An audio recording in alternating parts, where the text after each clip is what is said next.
Welcome back, Redbirds. We're going to get back to this Ender 3 Belted Z conversion by KevinAkaSam's. Let's check it out. Alright, first off, glad all of that worked.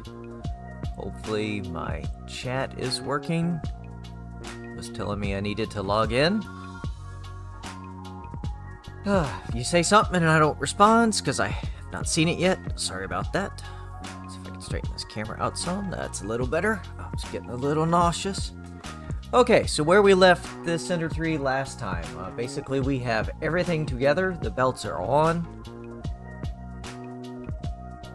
Like Ender probes put back in. We did relocate the motor over to one side, give it a better cable path, which has been cleaned up and hidden on this back side. 2040, with a couple of these extrusion inserts. We'll have to print some more, fill up the hole over here and in here. Let's see. We did get motion last time. We did have to invert our Z-axis motor to get it correct. It flows nice and solid. It is tight. I'll tell you that. It is tight. I might have to adjust this eccentric nut just a little, but we are going to attempt to get these, but you can't see, belts tensioned. So let's go ahead and do the first part. Flip this guy around. Drop our power. And make a mess. Alright, there we go. If we have our Z-belts here, which have just been roughly tensioned, we're going to attempt to follow KevinAkaSam's instructions. I've read them 3 or 4 times.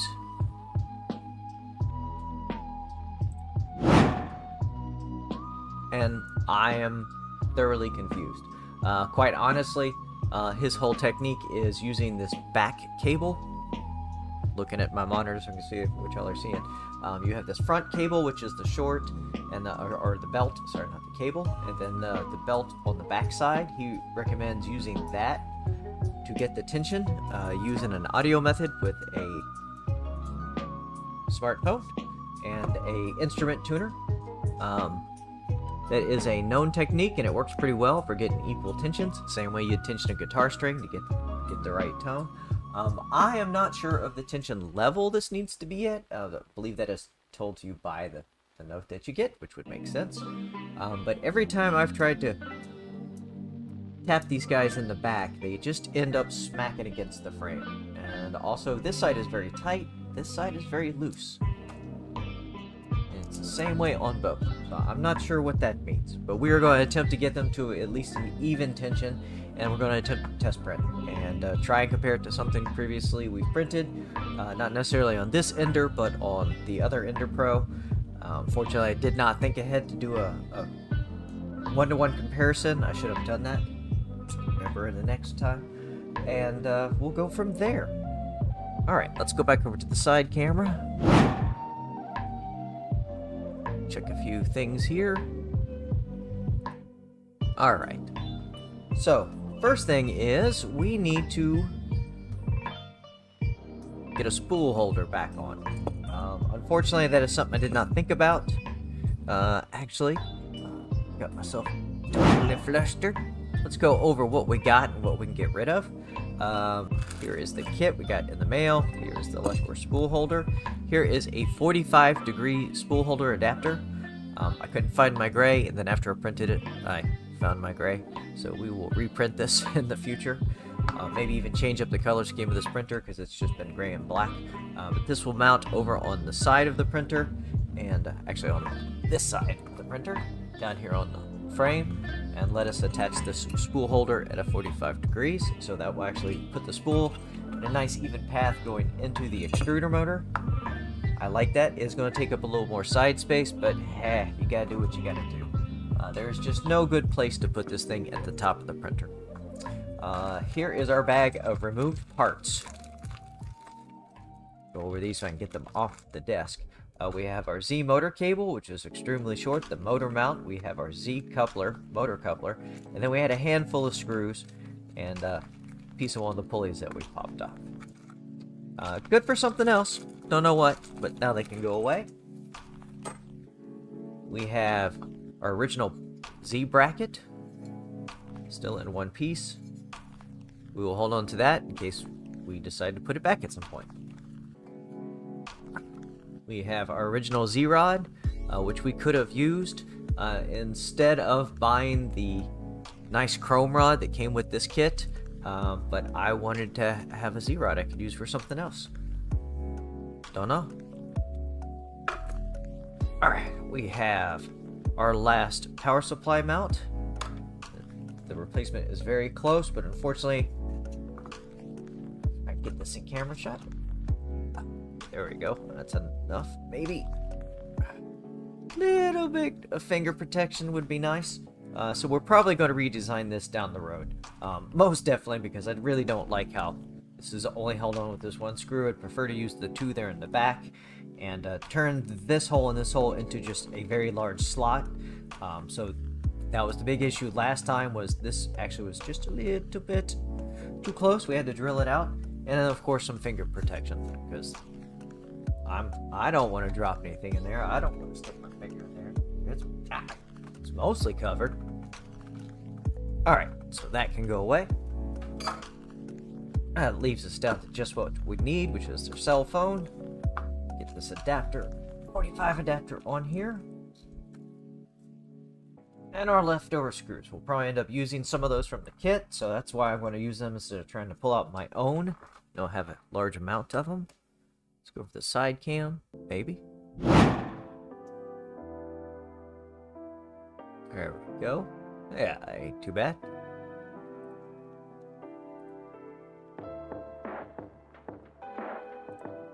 Okay. So first off, we need to get this spool holder over here. Let's see if I can get this back a little. There we go. And mount. So filament path is going to be right here coming out. So it looks like this only goes one way. Boop. There's two holes we need to fill in. And then this guy is going to go, I think I will go this direction. The main issue being, are we going to have clearance behind this motor? Let's come all the way down. Yes. Although that kind of puts the spool right into the cable path. I don't like that. Actually, let's do this a little better way. Let's use our spool we dropped.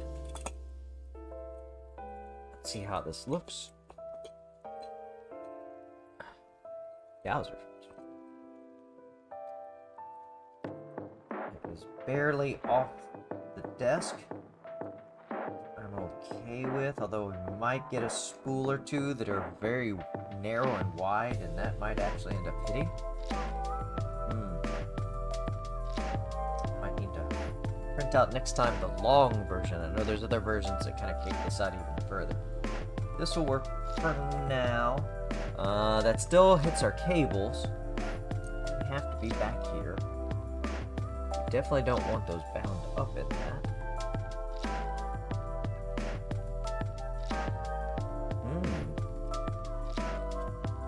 See if we do like so. I think this might be our best path. No, that puts that right in there.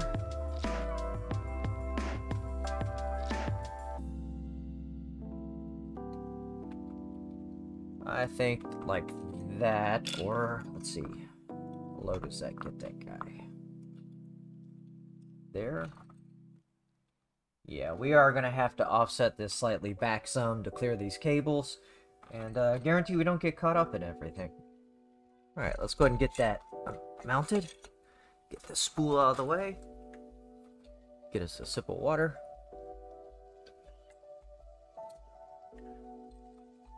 Go ahead and remove these screws.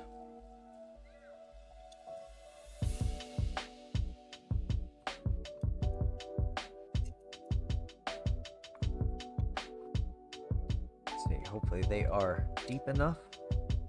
Ooh, close.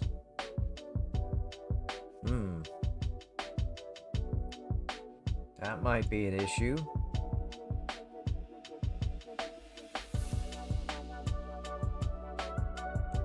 that's on. Nope, it is not.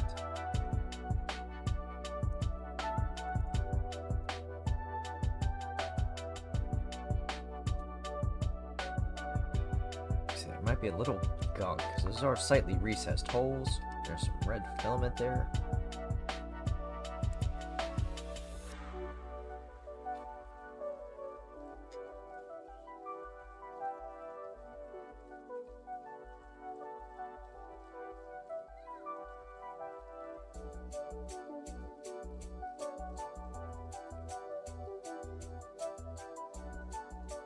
See if this works.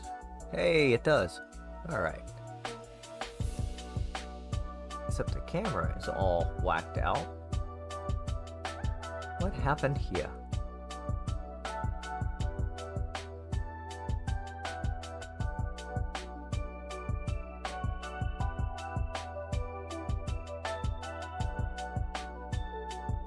That's gonna have to be good enough for now because I can't grab the keyboard.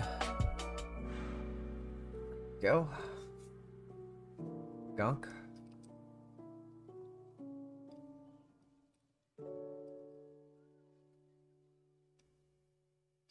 Alright, that is on. Got to turn 90. That second one went on much easier. Hopefully we can get these tightened down.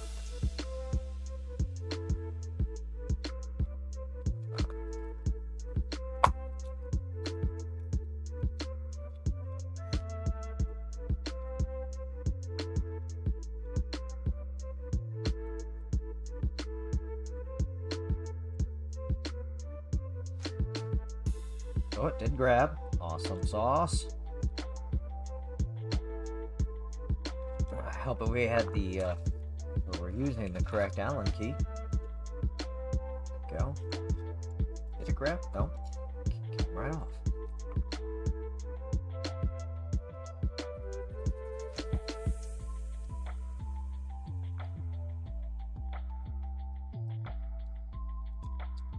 We might try the whole, there we go. Back it all the way out, screw it back in. These it caught it, did not seat itself on the rail. Try it again.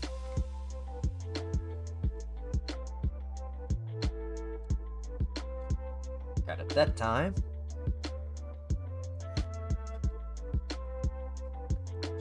Once again, this is how we get hit with problems.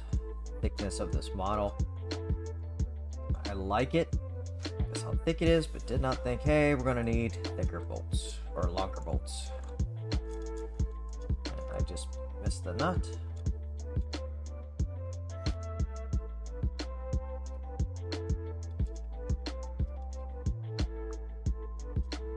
Oops, come on. Oh, now that one just popped loose. What is going on here? Oh, this is all falling apart. This is all falling apart. Let's try this again. We'll just slide one over.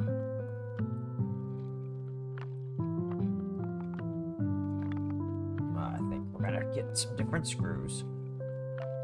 Alright, let's do this. Let's see what we got in the kit. Possibly, it might be something we can use.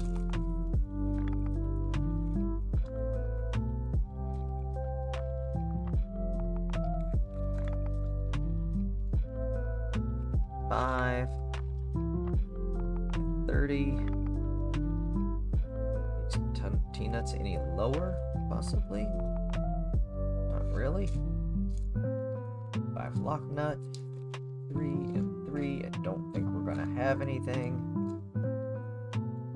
So for 40, which is way too long. Oh, stubbornax. Alright, let's see what we got.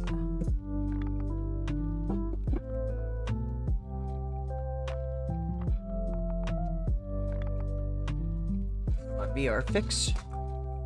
Not gonna be as pretty. These are some M5 by 16s.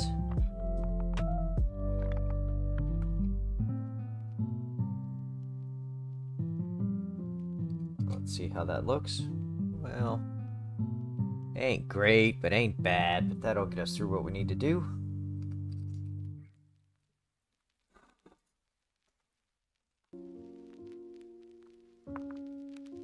Get out of the way.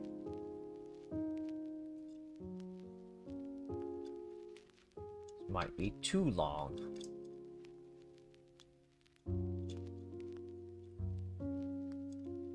Okay, grab the nut. Yes, too long. Okay. Problems. This T-nut back out.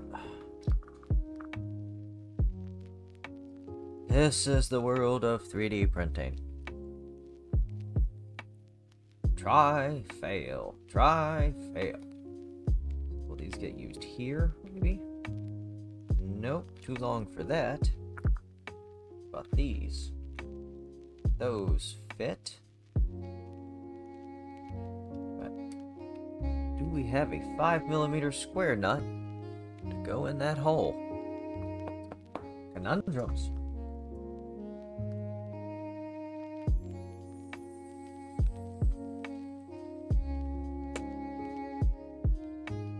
We're gonna go through every screw box on this job, apparently. We do have some 5mm, but they are flanged at the top. That is not gonna work.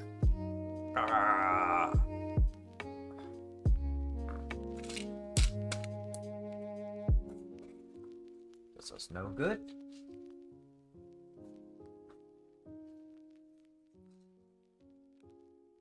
I think we can get part of this accomplished. How long are these? So I cut them off from another project. They are longer. No. There.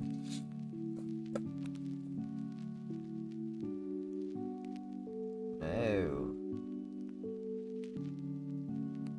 Okay. We may have to go over to M3s with washers. That's probably what's going to happen.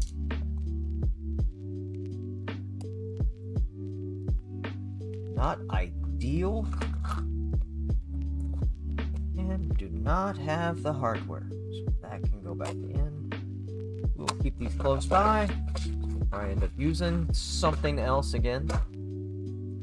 That over there.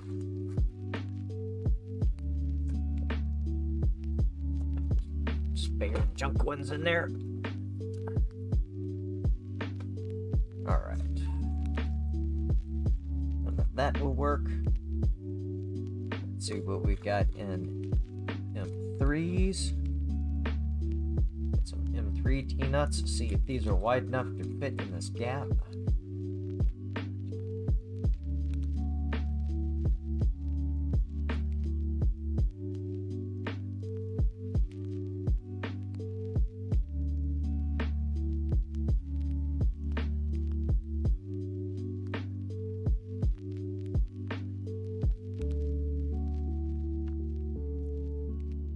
Smaller Allen. I know they're going to fit in there. I'm just wondering when they turn. Yep, that will have enough perch. Okay. That gives us many more options. I have plenty of M3s in different lengths.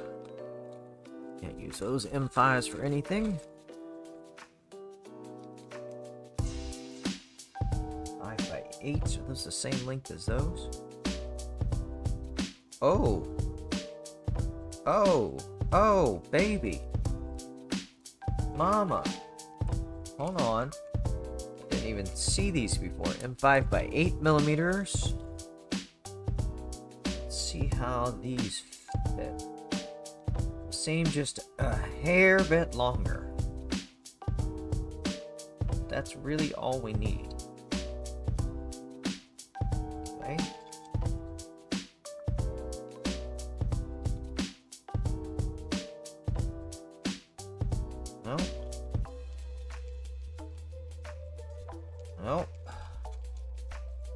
definitely longer, but they're gonna work for us.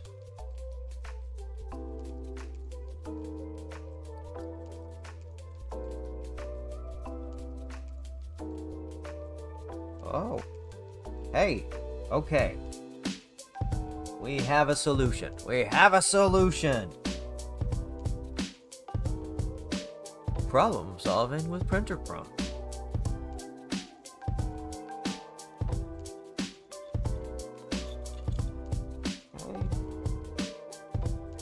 This is probably the completely wrong position, and these are so close in length that if I try to just loosen them and slide the piece, they're just gonna fall apart.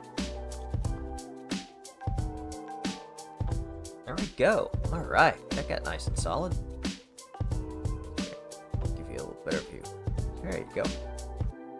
You like it? No. No. Oh, too bad. Yeah, it's nice and solid. Alright, now we need to figure out how to get this guy on here. Definitely designed for M5s. I do not have any M5 nuts that will fit those slots. And we can't drill all the way through. What these guys like? Nope. Let's see what we have in M3s. I know we have washers. It's kind of janky.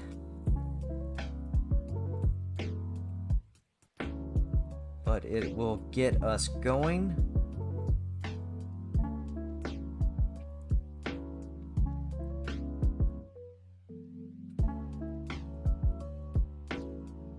And then once this is on, we can get back to tensioning the belts, which was the whole point of this stream.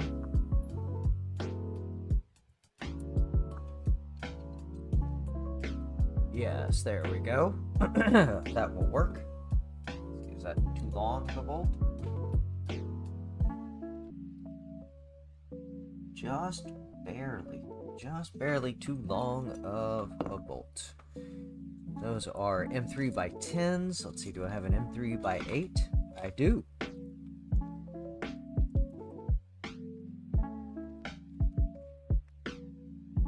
This kit came with a bunch. Wait a minute. That doesn't feel like 8. 2 different links in here? Nope. Maybe it is? Let's see.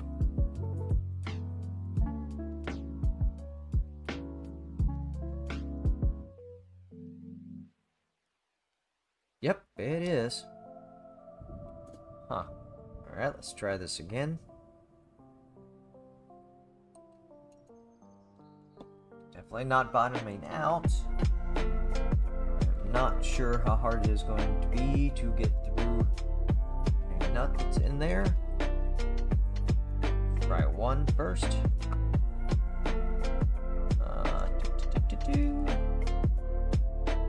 Two there. Oh, don't need those at all.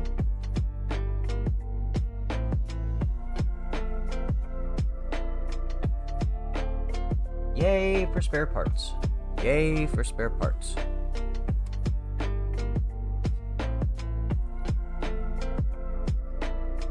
OBS, I don't know why you keep resizing everything. Ah. Again with the stupidity. Silly. Silly, silly. Okay. Get rid of these two guys, because we do not have nuts that work for them.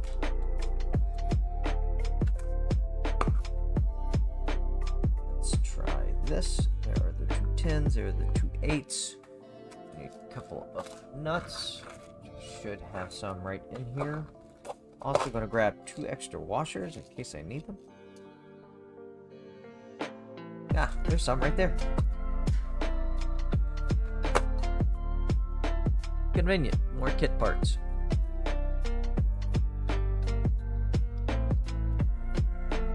This kit really came with a plethora of extra nuts and screws, which I hardly used any. So I'm really not sure what they were for.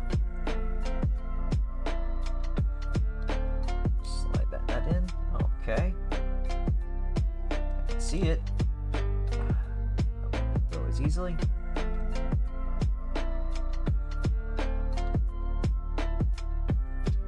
Try to line it up as best as I can. Take this M38, stick it through, make sure we have the right tool for the job. This is gonna be a pain. That is the right tool for the job. Even though I chose the hardest one to see, this is the first one my fingers touched. And too short to reach it. Okay. So let's go back to the M3x10. We're gonna double up on the washer.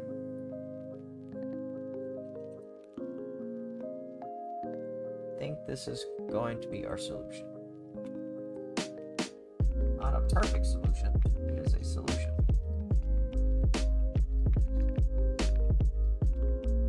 Nope.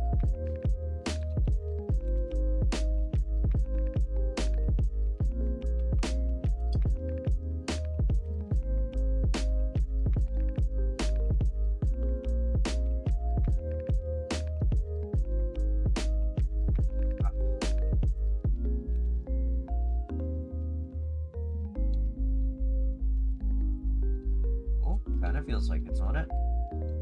Oh, yes, we got it. Will this be enough washers, or do we need to add 3? This thing's coming 3, and the worst. Will this not hold inside this hole? There's another question. Ah, there is a huge cricket on the floor. Okay. That went better than expected. Do that. So we're gonna go with them M3x10 and 2 washers. If you hear me scream, that cricket, which is a good 2 inches long, has crawled up my pants. God, I have socks on, otherwise it would go for my toes. And my neighbors would scream because a little girl is being tortured.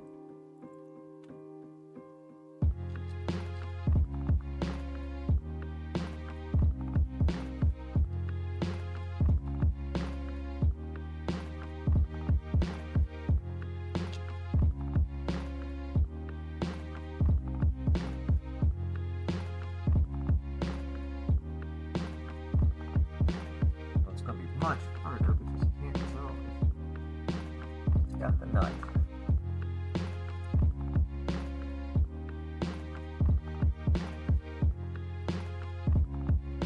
It's working backwards. Stuff sucks. Oh, look at that. That turned completely sideways. This is definitely not ideal. Go. Okay.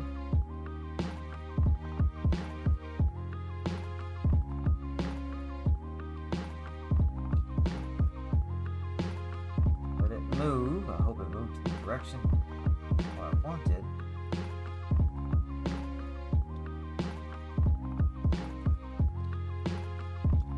Nope. Oh, nope, it did. Aha!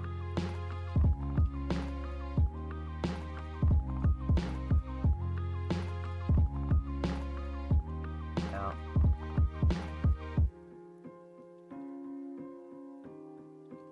you know, the real kicker of mod parts for an Ender 3,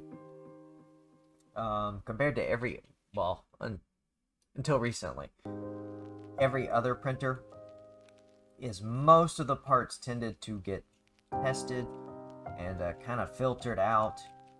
Since so many people had Ender 3s, you could actually watch plenty of videos with people using those parts and be like, okay, that actually has some purpose. I'm not going to waste my time printing it, putting it on, taking it right back off.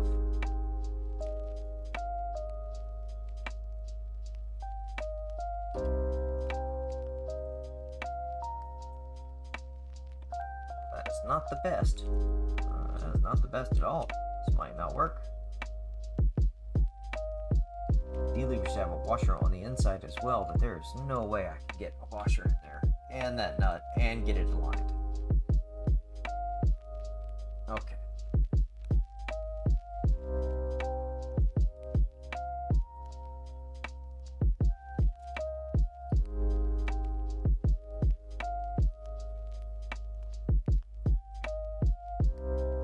There we go. That is on. That is not ideal, so that will get revised for sure. So, I believe at this point we can get rid of all these extra parts. These 2 screws, I'm going to go ahead and throw in this bag with all the other Ender 3 parts. And I will label this bag Ender 3 parts. And then anytime I need some parts for an Ender 3, I go to the bag. It says Ender 3 parts.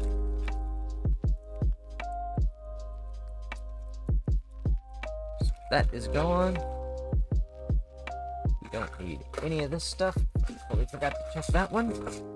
And this stuff, let's get rid of it. Or let's drop it all.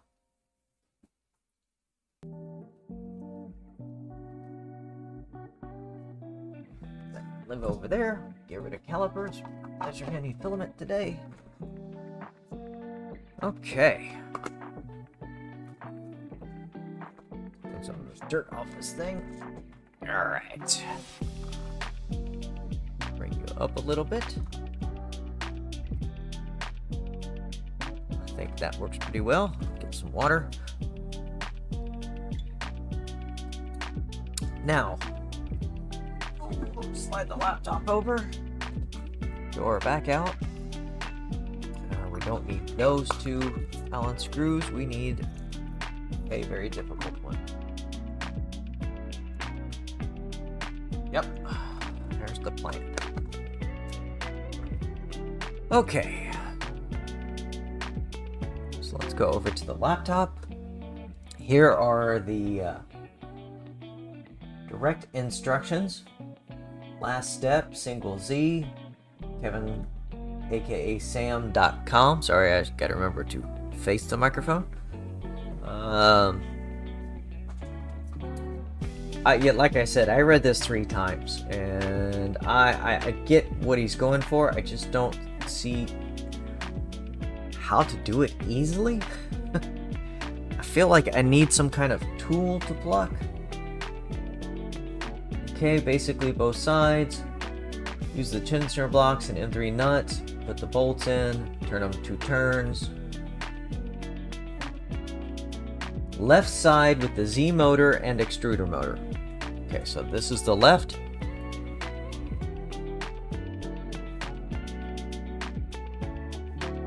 Oh, lost my spot. Now it's time for a little math. For all the following steps, use the left side as a reference because it is dampened from sound. It is best to use the longest part of the belt on the inside between the plates and the Z profile. If you have trouble to pluck it, you shouldn't touch the plates and the Z profile. You can also use the outer upper belt, the section from the 20-tooth pulley to the tensioner block. So,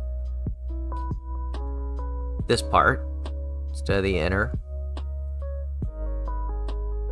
For the second case, your Z and X axis should be as far down as possible, preferably in the homing position. Just let the nozzle sit on the bed. The axis cannot move yet, so homing is not possible. As already announced, the belt is now adjusted via the sound when plucking. Important is the frequency measured in hertz, with which the belt vibrates. Which value the belt should have can be calculated very easy. Ah, okay. Hey, look at that. I just needed y'all to read along with me. I had been reading this before as hertz equals. I hadn't read all of the important part.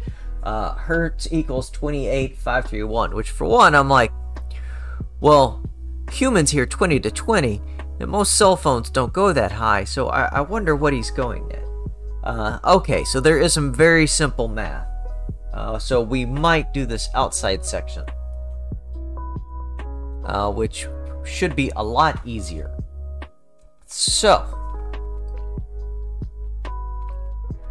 that being said, let's change the camera, make this a little easier. We're going to go for this outside section. And what we are going to do is measure the length of this belt from the top here down to the pulley, or to the tensioner block. Excuse me. And divide that by his magic numbers of 28,531. So hertz equals 28,531 divided by millimeters. So let's figure out approximately how long this is. I am going to start right about in the middle of the pulley. Just rough this in. Just going to go to 100 because these calipers are short and suck.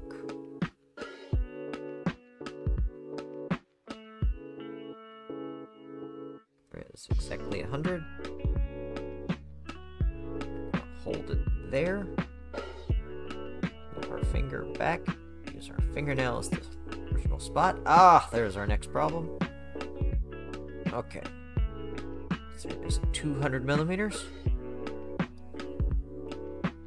Make sure this doesn't move. Flip it upside down. There is 300. Now we will flip to the other side, short side, figure out this last bit.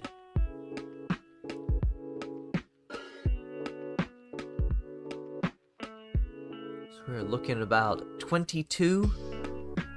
So 322. Let's just go for 320.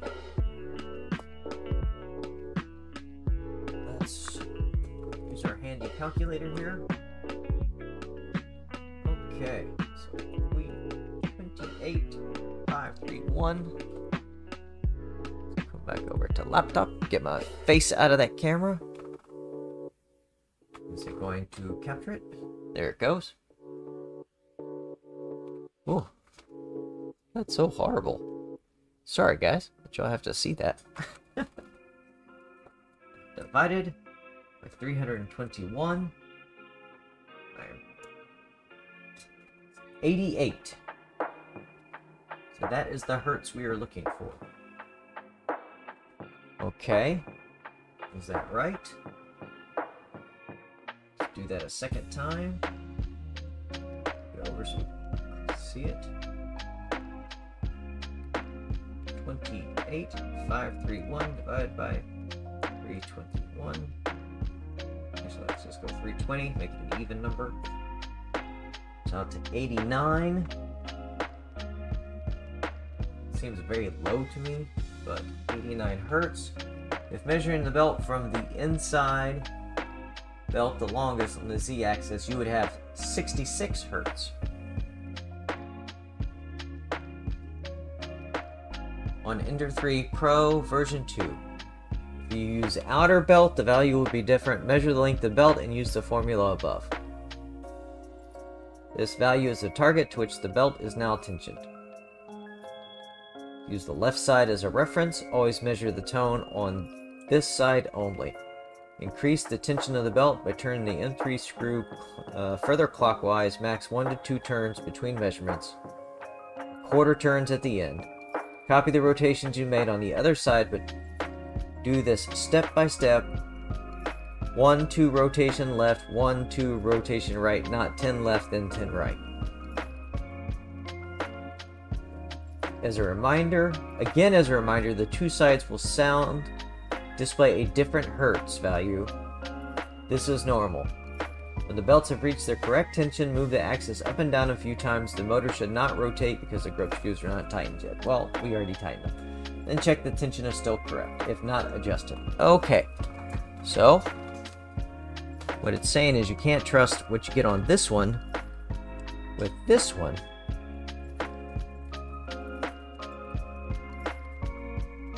I can see some dampening from the motor mount and the Z motor, but I can't see it making enough in this, but we will see. So let's go back over to a little better view. Get some water. Let me double check to make sure that YouTube is actually working.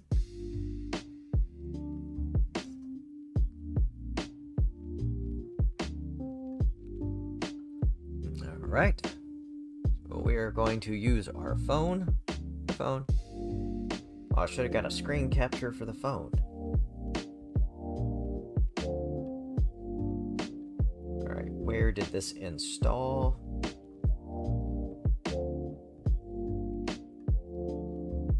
Alright, this one is called Airway Tuner. Airway Tuner. Wow, that's gonna be bad with all these lights in here. Sorry.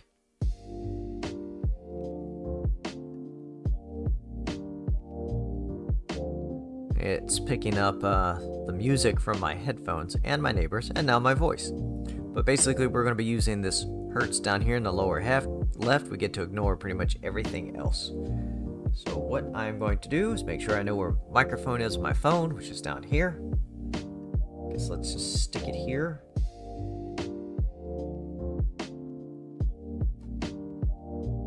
I have a 19.72 hertz. And also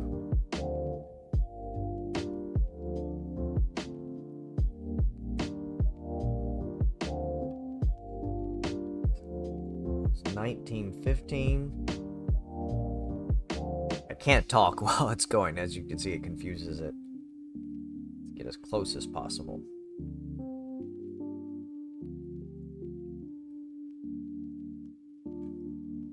It's still coming up about 19. Let's go ahead and turn this up a bit. And unfortunately, I'm probably gonna be doing this incorrectly. Not Kevin, aka Sam's way, which is because I'm a glutton for punishment. So let's measure this again, see what happens.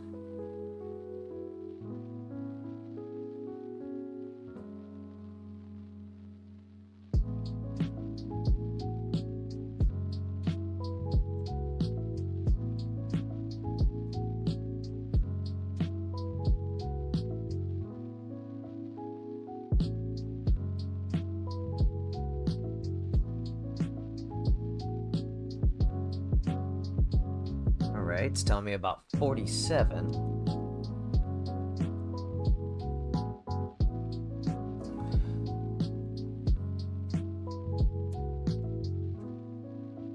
Oh, we're getting definitely closer to something we can pick up with the microphone.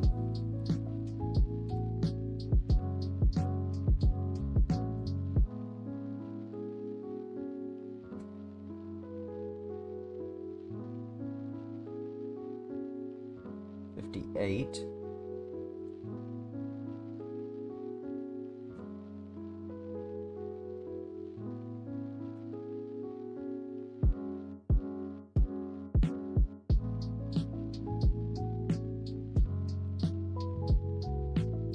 Oh, there we go. That works better.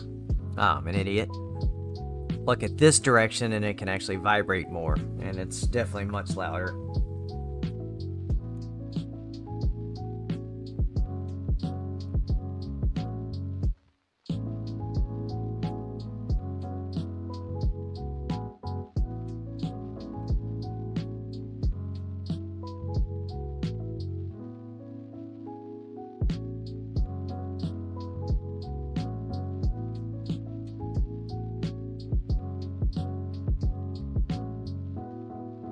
.54 about.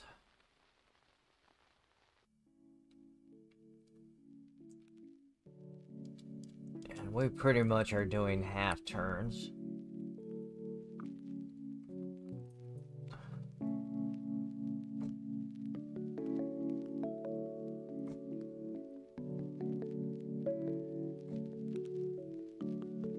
And it just shot up quite a bit in tone. We're now up to like 69.70. Let's try it out here.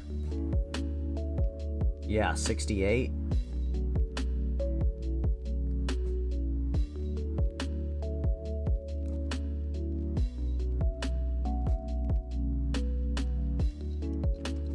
Yep, 68.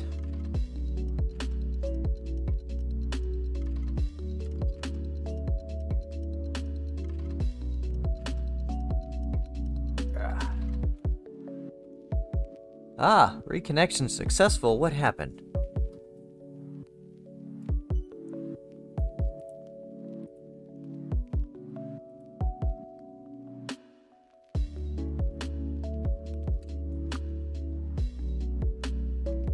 What is going on? Have I lost my internet?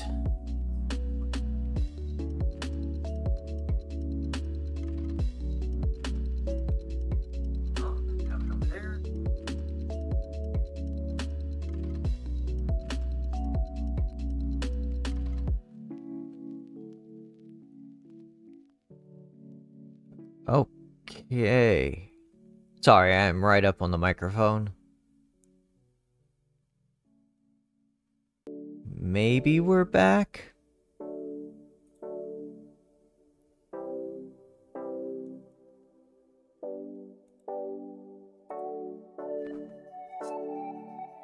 I'm confused. Alright. First, YouTube was gone. Now I've reloaded. It's telling me I have an excellent connection, but I'm not seeing any video come in. We just might have to do this rest of this video offline. Well, it shows chat successfully reconnected.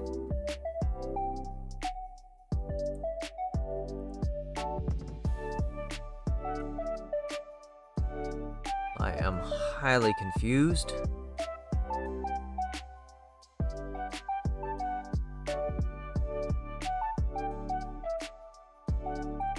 Let's try this.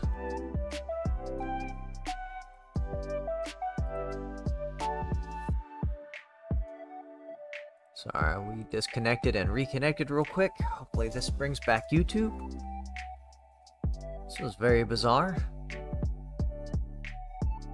I don't know if I'm live or not.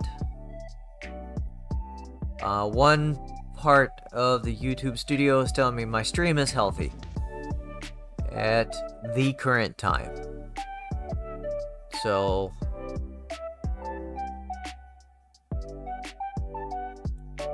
I'm just going to assume we are there and keep going with this. That really sucks.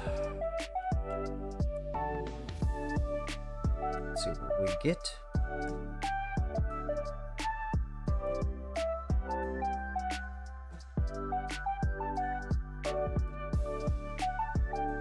$77, $78, and we were looking for 80, I believe. Let's try that. Ooh, there is 83. It's over. And it did sound like it shifted pitch quite a bit.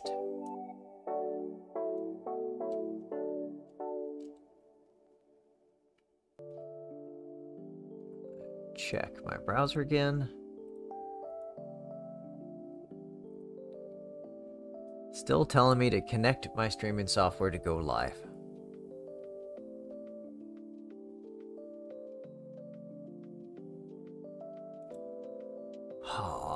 Technology. Okay, I'm gonna go straight over to YouTube. See if it shows me live here.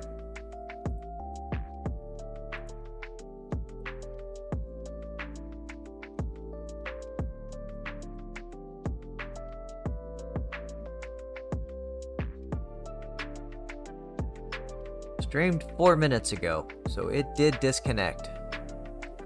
Crapola.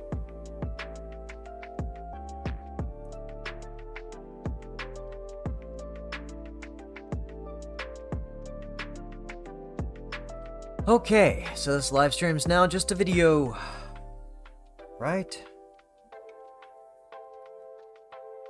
I don't know what OBS thinks it's connected to. It is not YouTube. That sucks.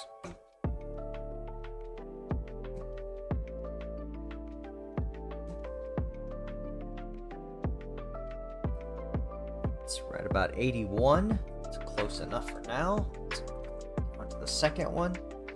This is going to be a little harder. Wow, there's no easy way to do this. Maybe this. Pick down in here. For First off, let's go with, see what it sounds like. Dud.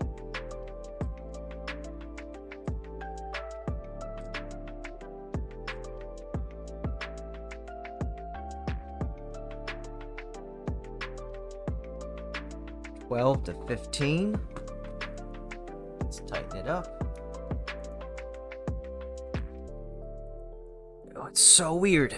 OBS is showing green. It is showing data being passed. I can't look over there while I'm using this little Allen screw.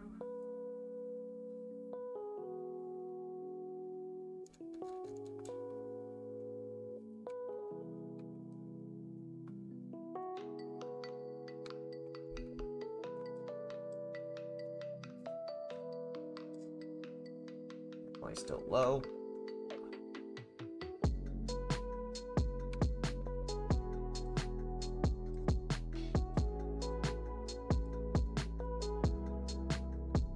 I know it is going to, it says it's supposed to sound different.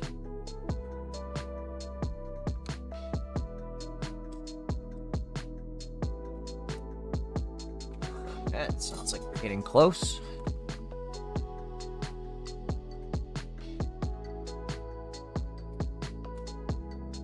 $76. Very close.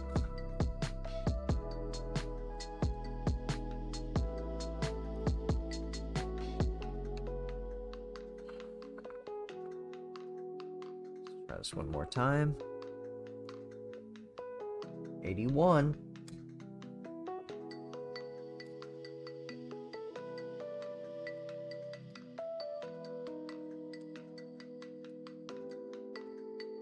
Yeah, it is an E.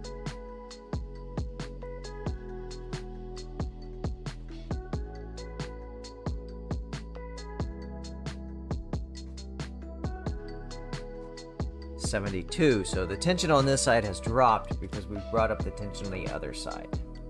That is why he was saying go back and forth, don't do one side and the other. This is very much like tuning a guitar. You start on the first string, go up to 6, and then by the time you've got back down to the first string, it is out of tune again.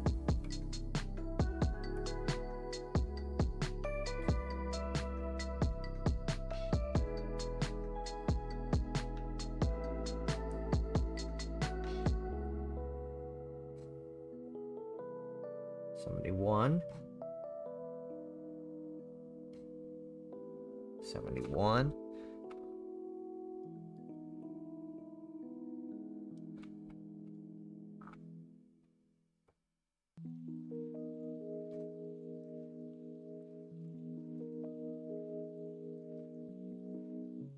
Come on.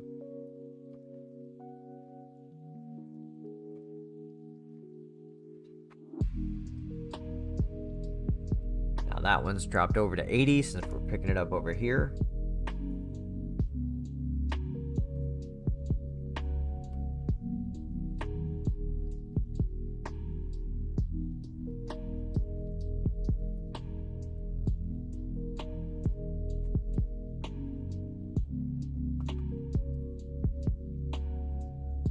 Oh, that one really sounds like it's dropped a lot.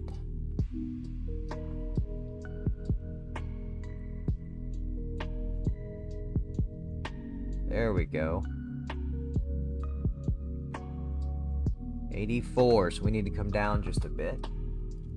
That is very interesting. It goes from being very low to right on it with very minor turns. 83, turns of the screw. Backing it off a bit.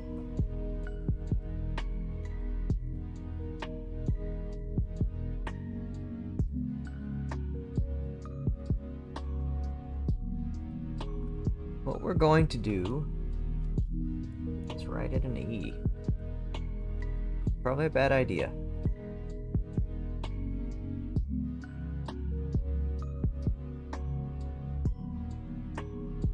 Pretty close. Let's try this side.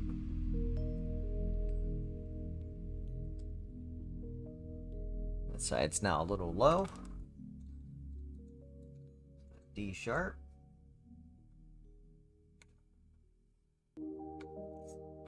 Quarter turn. Close, but still flat. What I'm thinking right now, and my concern is, at this high of tension, to the point that you can actually hear a note off the belts, might actually induce some resonance issues.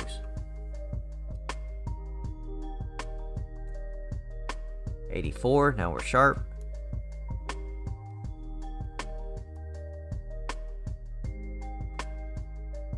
This side's flat.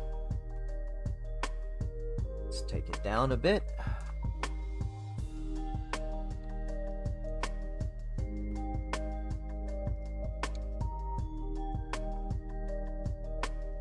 And the app closed. There we go.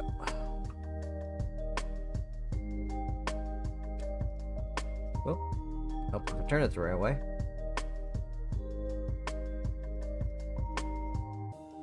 Pretty much an E.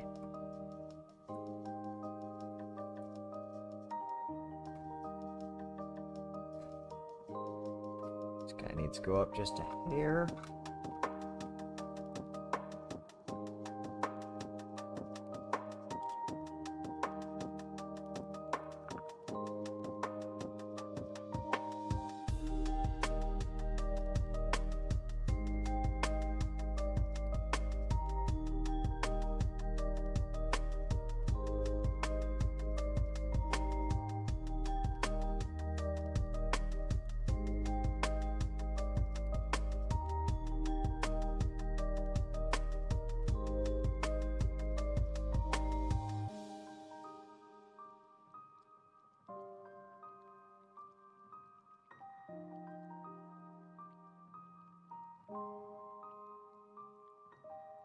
It now sounds like it's a whole octave lower.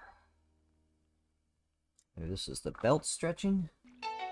Coming loose. Fittings. No.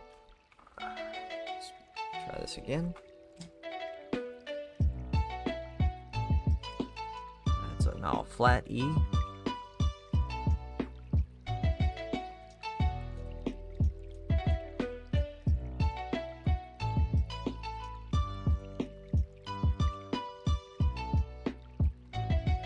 Sounds like way too sharp.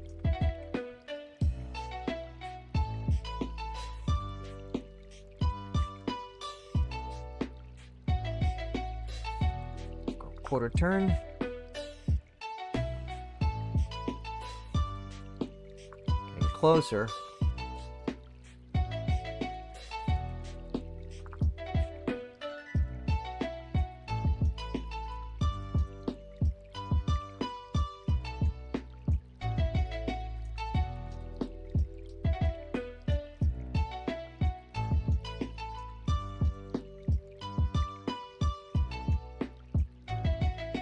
Roughly an E.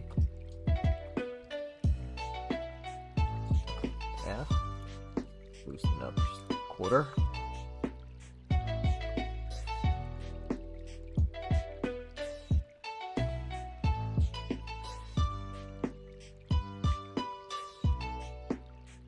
Sand and F.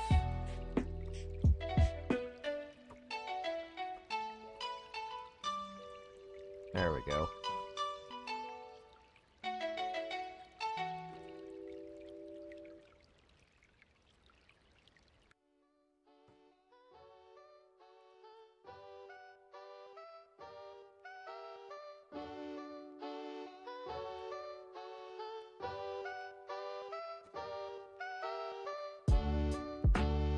Come on.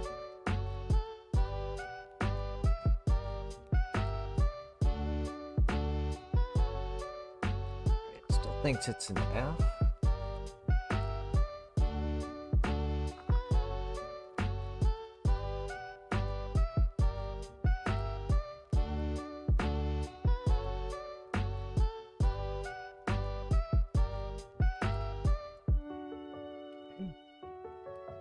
Eighth of a turn, tighten.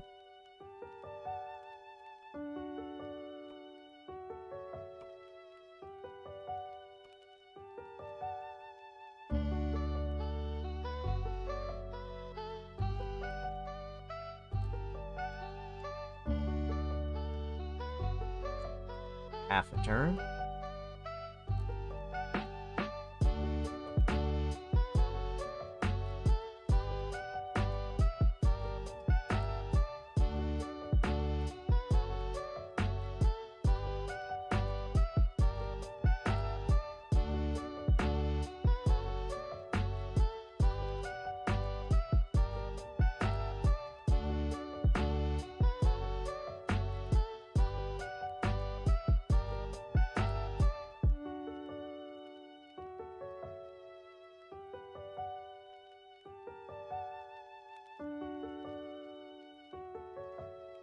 Okay.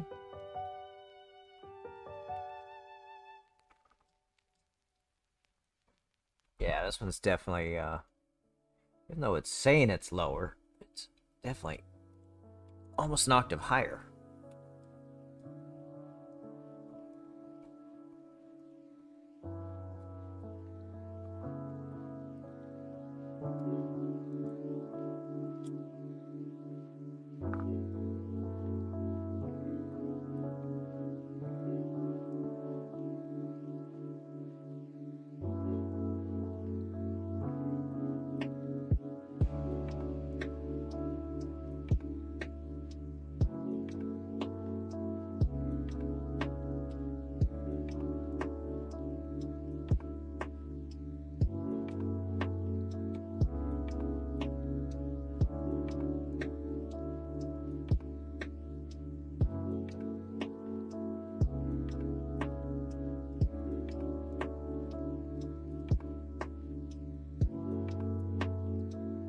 Okay.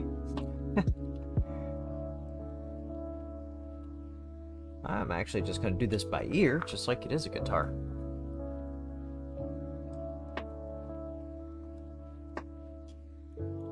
Do like I'm having to lower the tension.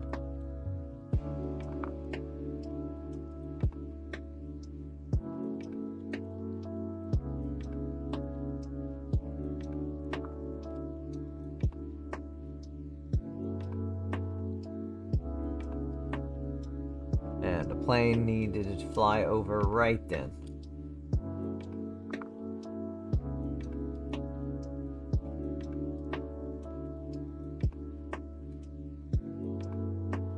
It's close.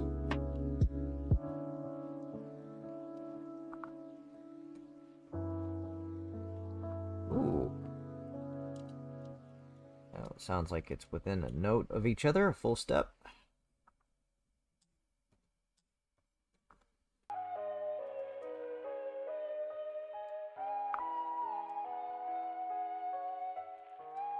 That is very close.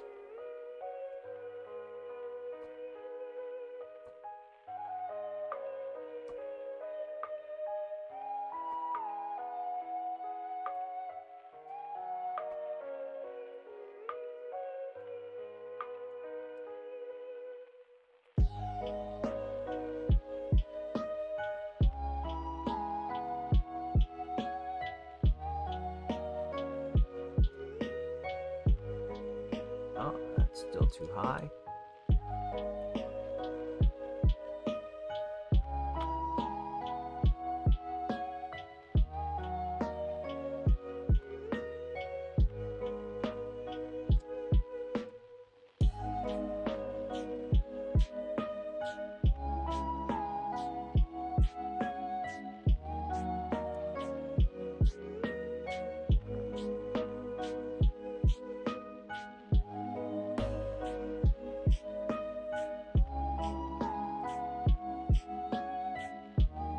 And an 84 and 79. Pull this guy up just a hair.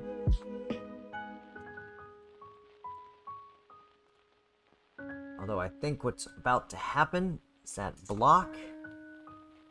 See the screw backing out. I don't see the block moving. Pull this a bit. We're gonna have to do this all again. That is what's going on. So the screw going in there is actually backing out, but the tensioner block is not coming back. Pushing on it. Well, can't really push on it because it's... Let's try this.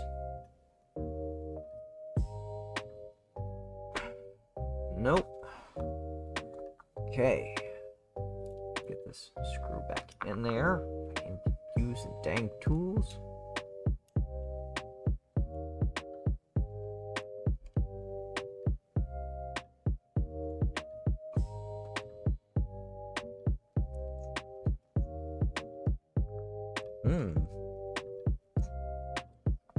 Go back down.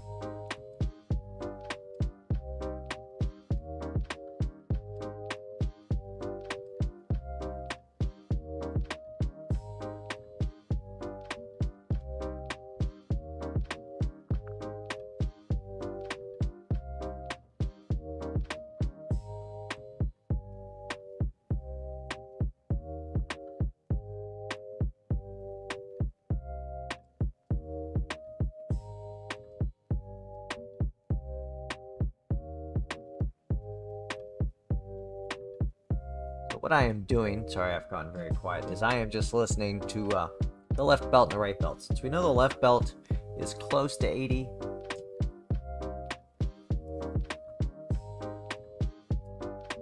I'm just doing this by ear. It's actually easier.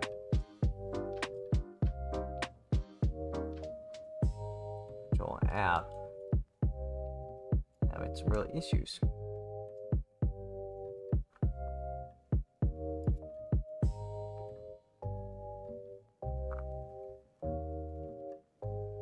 Yeah, that tensioner block inside here is slowly moving.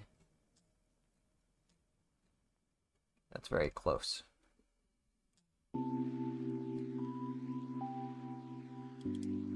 We're out of tune.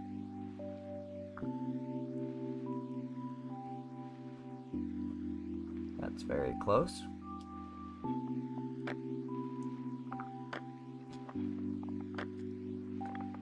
Very close. See if the app can actually tell us anything.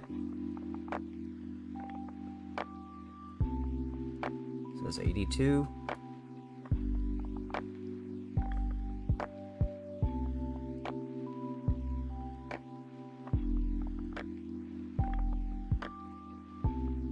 There's a real issue with this side.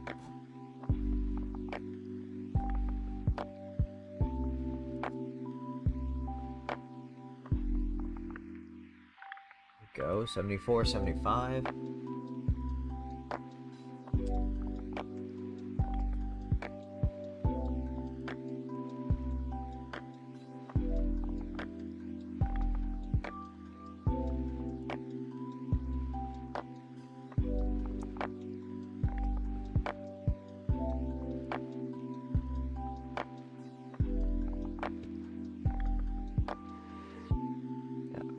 Just a hair, and then I think we're gonna call it there.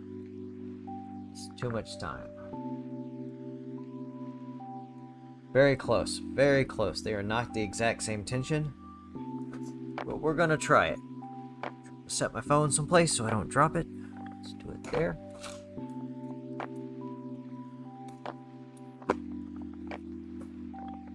Get some tools out of the way.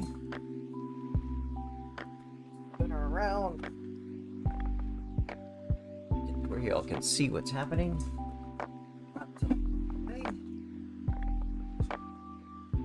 Get our filament on here.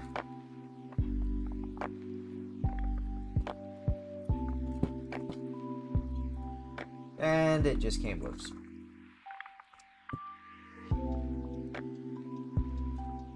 So the first half of this was absolutely pointless. Yep, that is not going to work. Not just pulled all the way right through. Okay. Backup plan. We're not going to use this filament.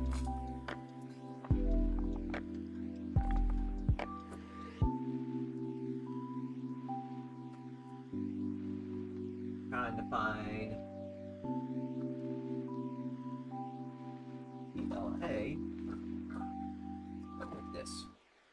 That is a PLA. Alright. We're gonna use this stuff. This is the Bean.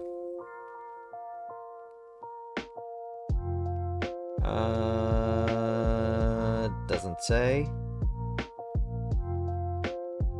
Doesn't give me the color. Oh, there we go. Silk blue.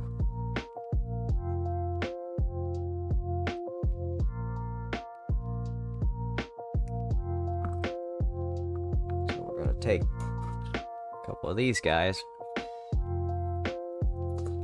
Printing. Get rid of that. That was a failure.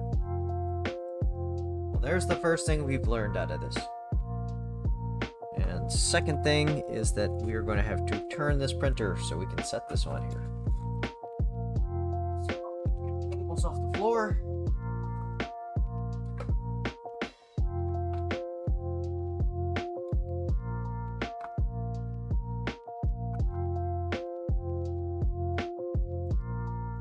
Okay. Get this guy right in there. Not a lot of room up here. Hopefully this doesn't fall off. Do not like these guys. They seem cool at first until you realize your spools just fall off. Luckily it went in nice and easy.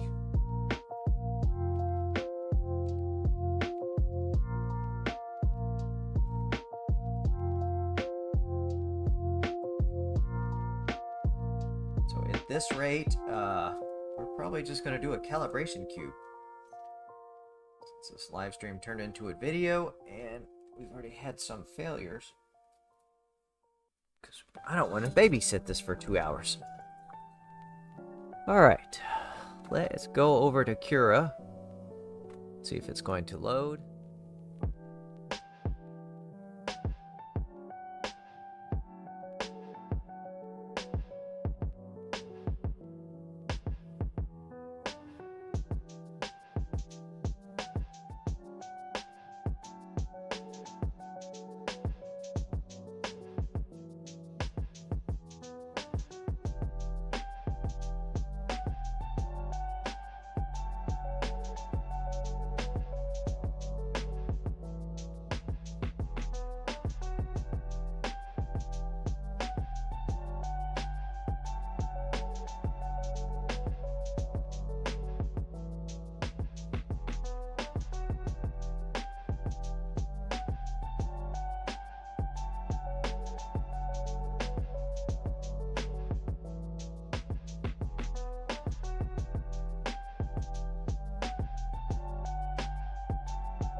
Awesome!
Stupid me, Moonraker inside, Cura is still set up for the other IP address, and until I get that situated, I'm not changing everything on all of them, so we're just going to go with one that's probably still in the printer.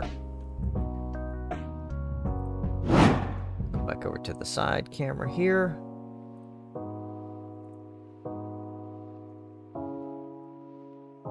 I know I should have several pieces of G-code in here. Here is a calibration cube at 215. It's a little high, but it should work. What is this one?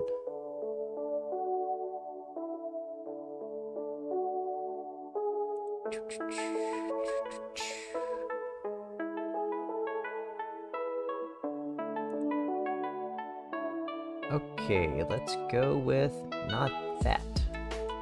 That is not what we needed. Let's go with a 215 degrees, 60 on the heat bed.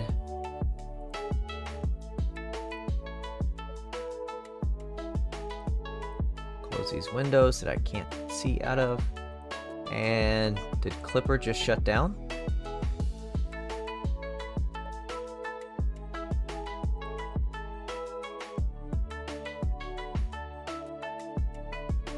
What is going on?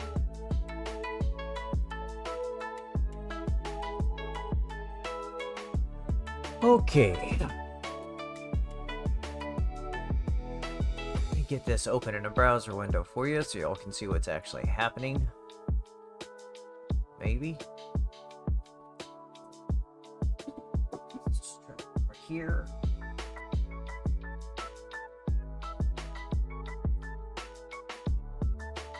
Yeah.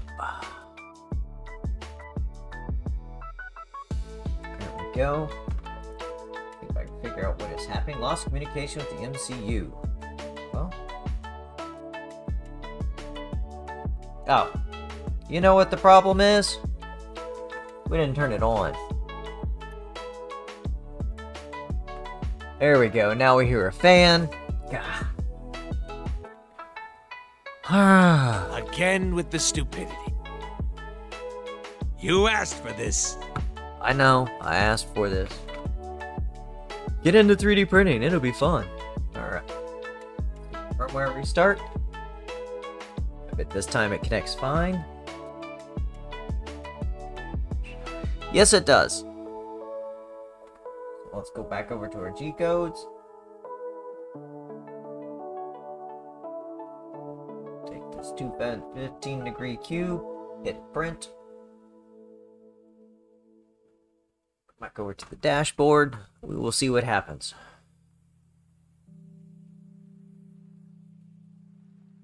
I apologize. This is a 1920, not 1920 by 1080 laptop, so it's weird resolution.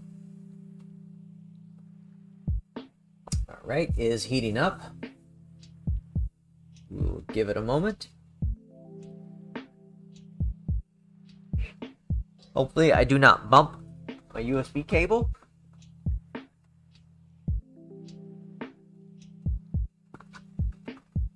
Wow. I'm disappointed in this mount. Definitely need to find a different design. So I guess part 4 of this is going to be, yeah, finding a different design for that and some more of these inserts. And then maybe we'll probably have to do some more tuning. Make sure my Clack Ender probe is accessible.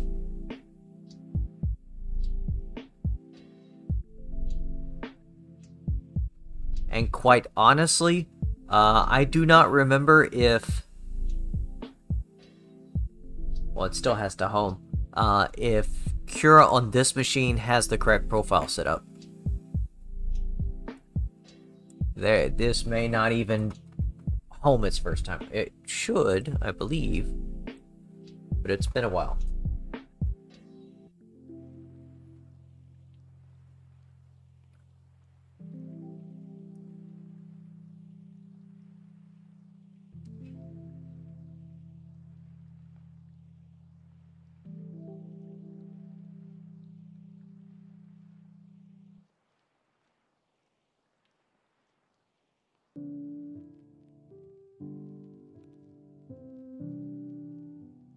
And while we wait, I will just talk to myself.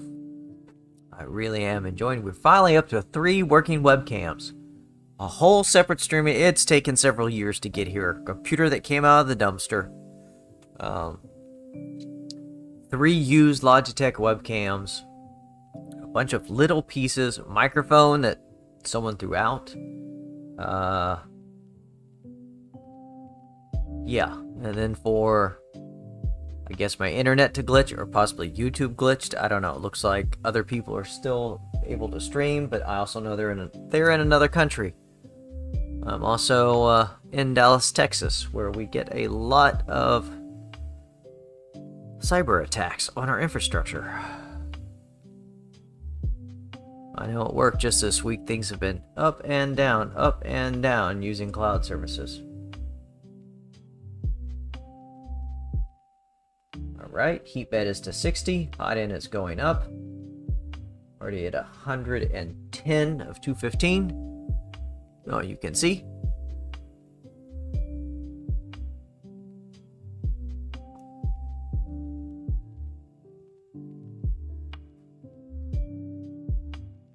Ah, yes, part 4 will also be power supply. So I'll have to modify that power supply mount before we do another stream.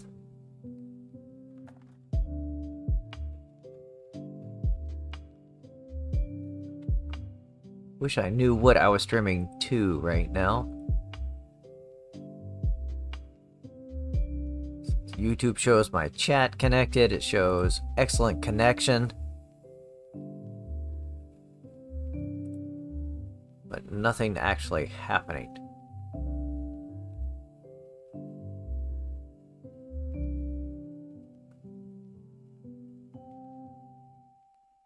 Yeah.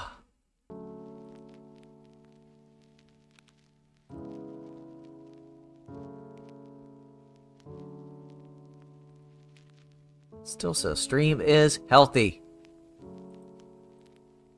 Lies, all lies. Hey, it's alive. Okay, it's homing.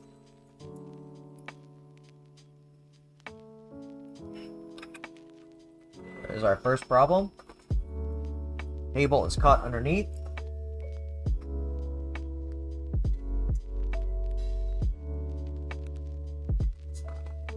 So it needs to get secured right here.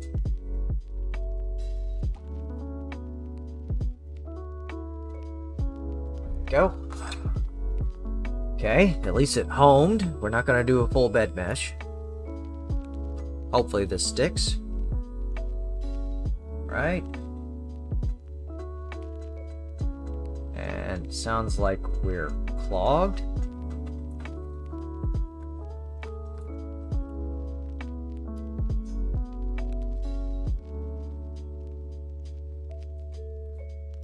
There we go. Yeah, we did have a little bit of a clog in there. Or a little more.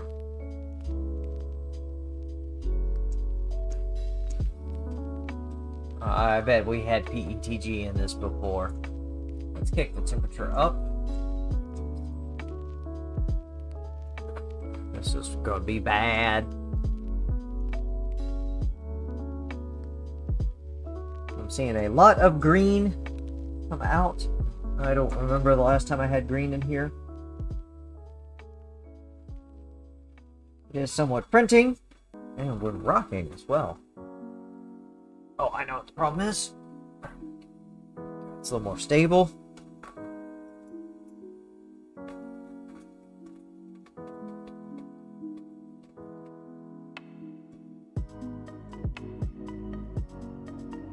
Okay, yeah, we are definitely clearing some filament out. This first layer is not going to be pretty. So let's go ahead and cancel this.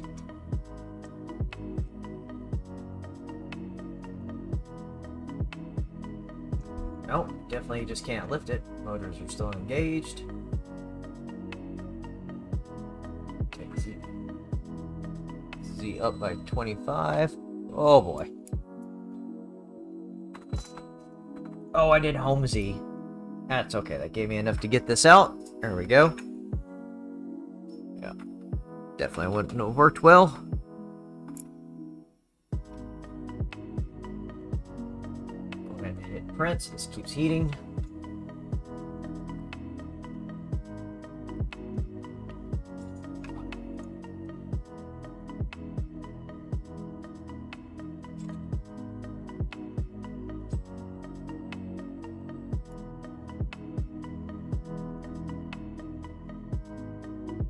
Alright, it is heating the heat bed back up, almost to 60, as you can see. There goes the hot end.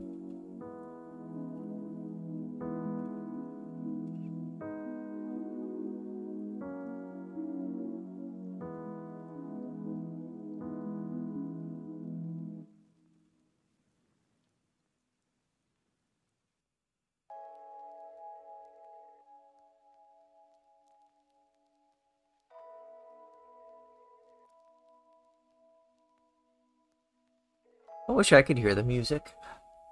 Only music I hear is coming from outside across the street.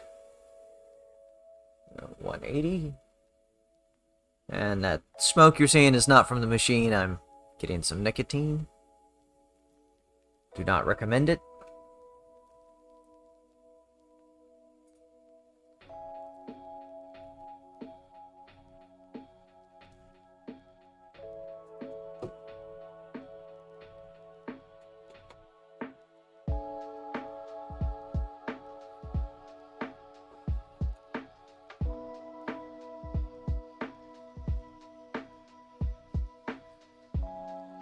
We are up to temp. Let's see what happens this time. My cursor off of the stop button.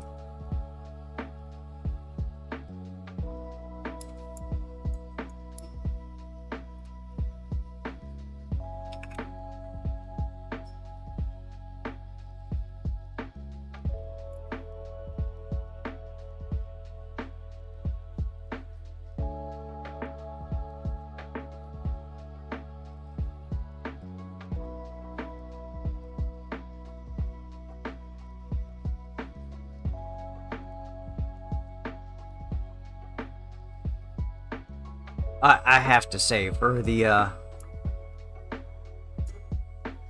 little bit of difficulty and unexpected surprises, and we sound clogged again.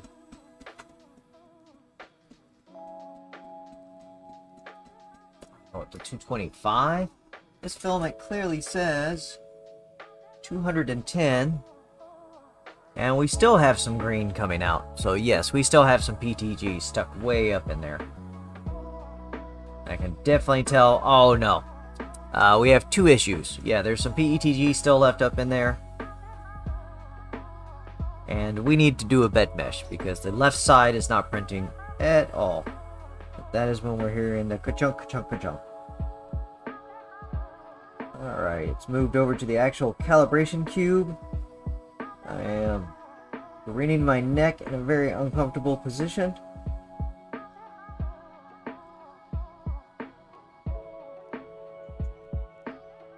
First layer seems to be going down. Yes, I see filament extruding. Now, as long as the spool doesn't fall over. Yeah. That nozzle is just a bit too close. We need to level the heat bed.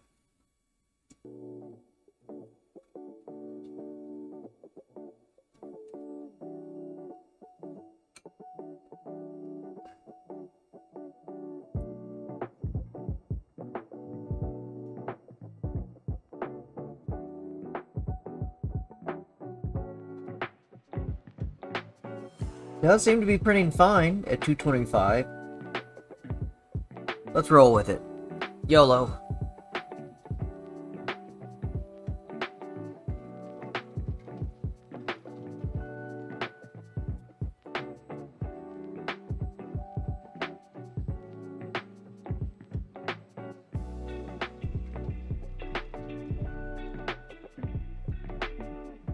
As soon as we get a few more layers in, the extruder clicking should go away.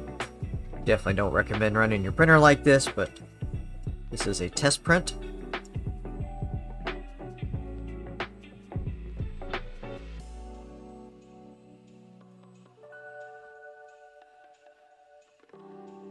Maybe we have thrown things a little out of whack.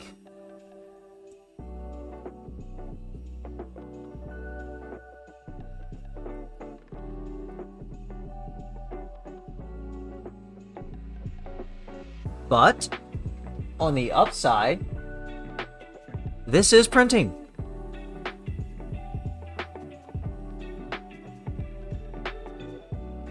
Come up here. Watch the motor turn.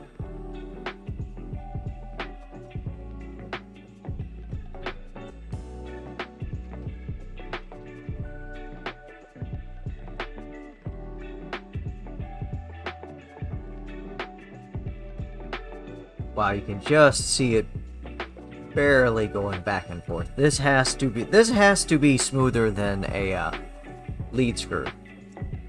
I haven't even seen the results of the cube yet, and just by seeing how smooth that turns, I think this is going to make better prints. I actually do. I don't know why this mount gets so crooked. There we go.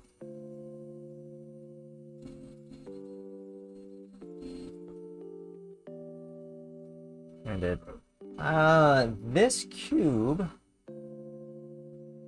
let's see, it's doing walls at, yeah, this thing is sliced at 100 millimeters per second. It is shaking the table, or shaking my desk. So, yeah, that is my standard print speed. I was going to go slower, but that's okay. I have a bunch of calibration cubes at 100 that I compare it to. Not off of this Ender 3, but another Ender 3 that is lead screw driven.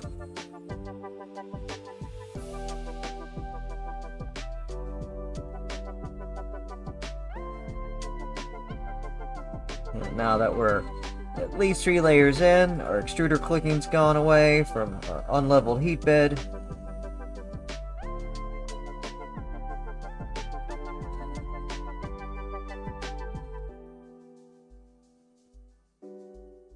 Once again, this is a, I believe, a Creality 4.2.2 board in here. It did come with the version 1, but I've upgraded at least 2 of the other the Ender 3 and the Ender 5 to the Big Tree Tech Mini V3. So I went ahead and did a brain transplant over here.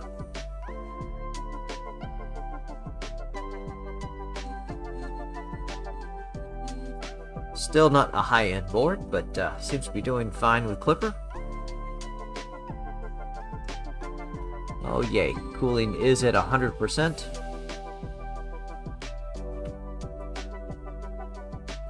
7% done, 8% done.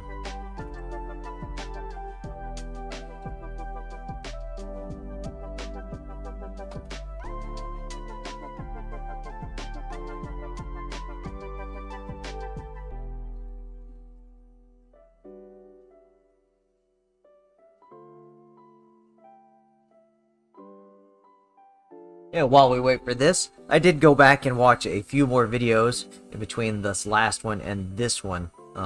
Took me a while to find Modbot's video, but I did rewatch it again, and he never put the power supply on.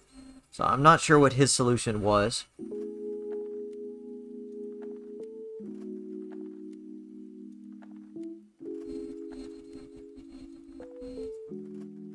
If he did, it wasn't in the video that I watched. Yeah. I do wish the, which you know, Kevin aka Sam did an excellent job with his GitHub page that walks you through choosing all the options and building the bomb for you. I did also, someone else pointed this out in the comments, that there's drops when it's off. That's perfectly normal. There is a updates, which I printed these parts, I guess, before the updates came out, or I didn't look in that folder. One that is slightly different, one of these plates, and a different top piece. One of these that allows you to use a key retractor along the side, or on the back, I believe, to keep this gantry from dropping on you. There was also a version that uses heat certs for these plates instead of the slots for the screws. I wish I had seen that too. I believe that also applies to the screws that go through for holding the belts in place. So the belts and the tensioner blocks, both using heat certs, which I had some M3s. So I didn't actually at the time that I printed this, but I have them now. So that'll probably be an update I will do. I did find some more gray, so I might reprint them. The extruder seems to be working. Screws that I had to swap out to hold the extruder on seem to be holding. That was a little bit of a surprise too.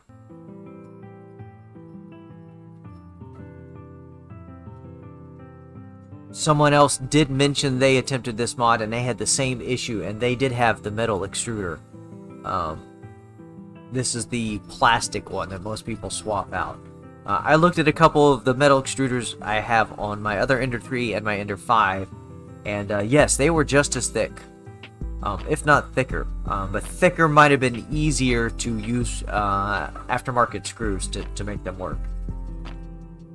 So, not sure. I think this design, maybe in the updated one that uses the heat certs, maybe this is a little thinner. I will have to check. There were a couple other things in there I didn't see, but the spool holder, the spool mount for off to the side, I really think that should be included in the kit. Not in the kit you purchase, but in the download zip. So when you go through his website, you choose how you want to build this. It takes you to a page with the BOM and a convenient link to the zip file for all the parts.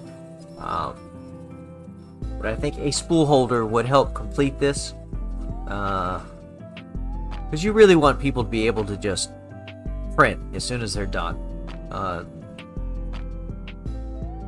If this was my only printer, and I did not have this other spool holder, or I know somewhere I have some of the old plexiglass ones. Oh, yes, I do. Of course, I can't get to them now. Sorry, not plexi, acrylic. You'd be kind of stuck. You'd have to lay the spool on the side and unspool a few, or wind it back a whole bunch trying to get it loose and just hope.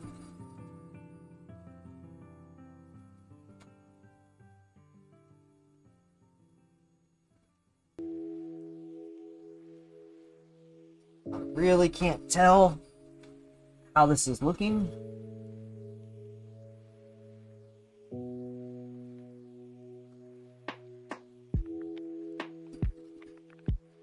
There's so much light and shadows, I can't see a darn thing. Does seem to be printing square, so that's a good sign. I haven't seen the nozzle deform anything, but I guess that's something that wasn't lifting high enough. We would see that on its layer lines, and we'll see that once we're done. We should not have to tweak that going off of the recommendations that he gave us for the clipper settings, which we previously changed, so we should be good.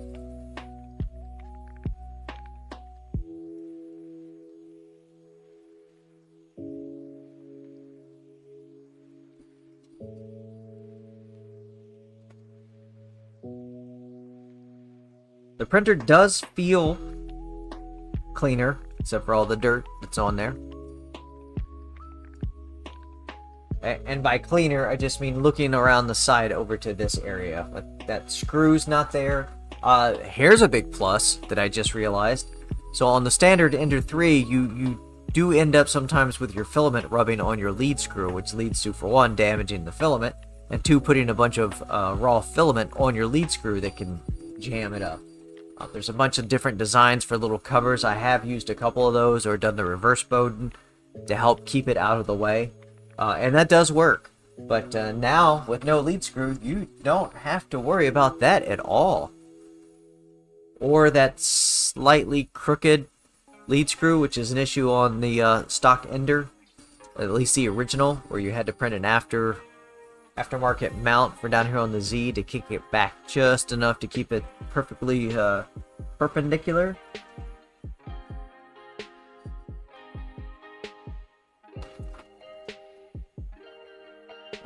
Leaning it over painfully. We have the bottom of the letters.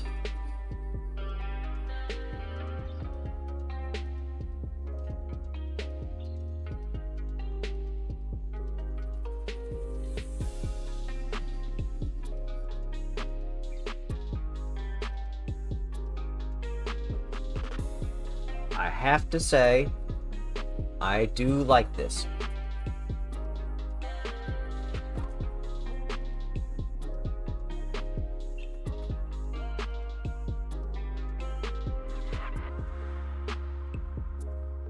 I can definitely see one bolt that needs to be tightened.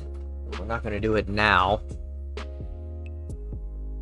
Yeah, there's just no real good spot to mount this spool. It is definitely going to have to be off of this side with one of the long extended 45 adapters. Should have gone with that from the get-go, which is going to take up more side space over here. But is what it is. So if you are going to be putting, say, do this to several of these and have them on the shelf, or even a different printer next to it, realize you're going to give up like another God, can't get my hands in camera. About this much. 220 millimeters of space for the spool off to the side. I used to be very against printers with the spool on top like the Ender 3, but I really have not seen any negative effects from it. Especially on my Ender that has reverse Bowden. It still has the spool on top and it works fine. I haven't seen any artifacts from it supposedly jerking and putting extra tension on the filament. I have not experienced... and that's with the standard spool holder. It's not the mod that has the bearings in it, which I should do. I remember trying to print it and it just kept failing, and I just gave up.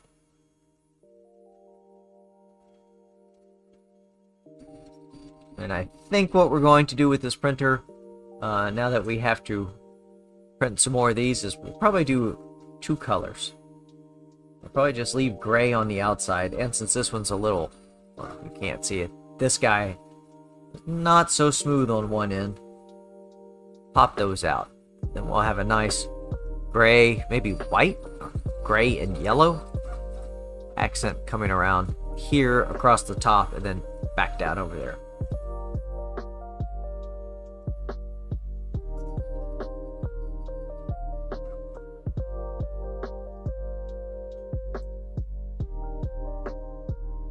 Where are we at? We're at 28%.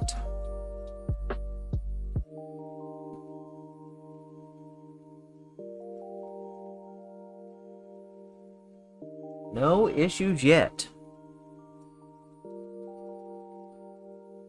Of course, I could always do something stupid, like reach back and pluck on the cable, like I'm very tempted to do.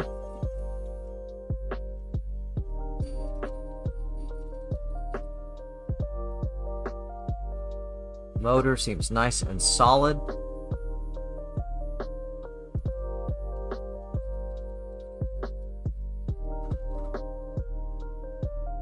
Wow.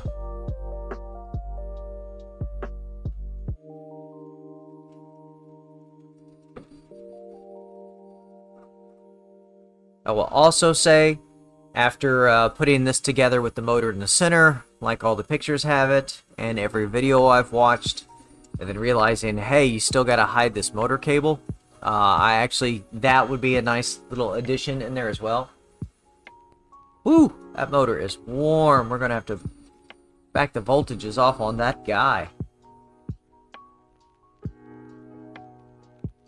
Yeah, we're gonna have to open the bottom. Compare our others. That guy is nice and cool. A little warm. Extruder is decent. Y is a little warm. This guy is running very hot. And definitely, we're probably going to have to throw the meters. Open up the bottom, get to the control board, put the meter on there, and adjust the voltage on that Z motor. Not quite sure why.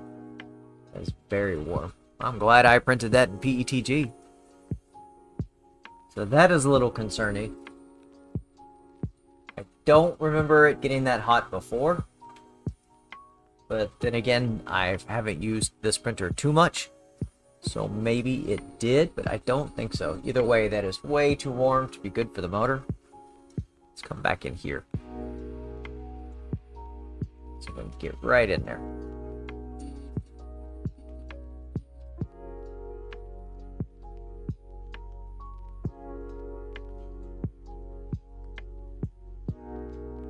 That's the best we can get it.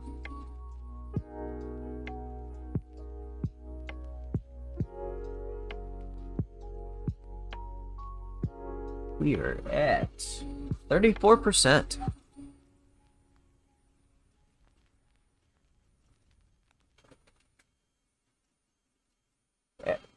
I can see a good portion of the cube. I'm not seeing any obvious issues, like it's not lifting high enough for Z-hop or for each of the layers, so that is a good sign.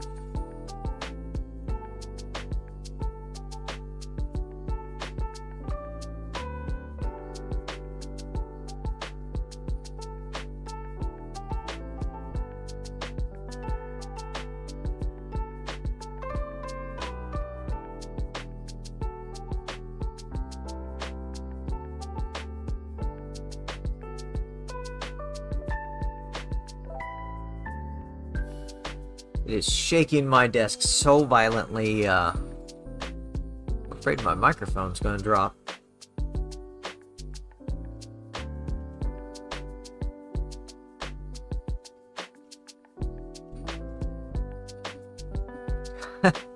Whole monitor is shaking.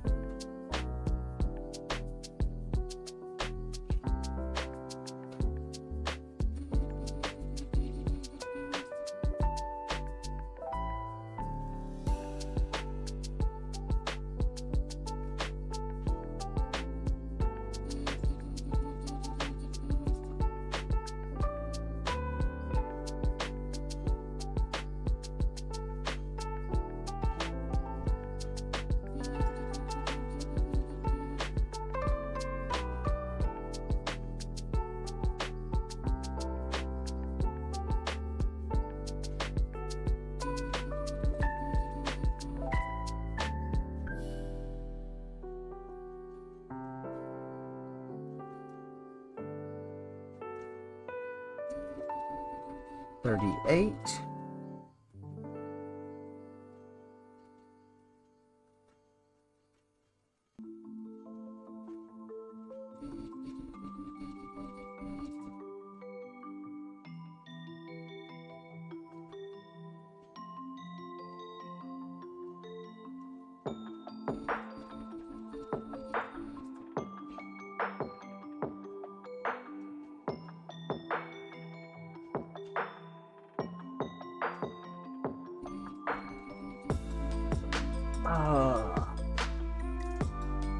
Let's throw some garbage away while this is printing.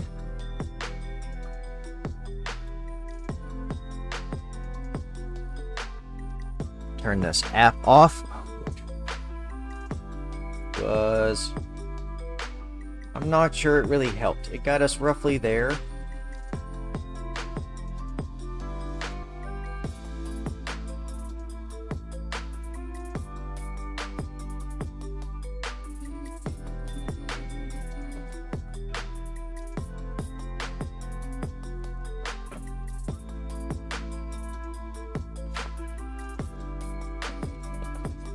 Very disappointed in my internet.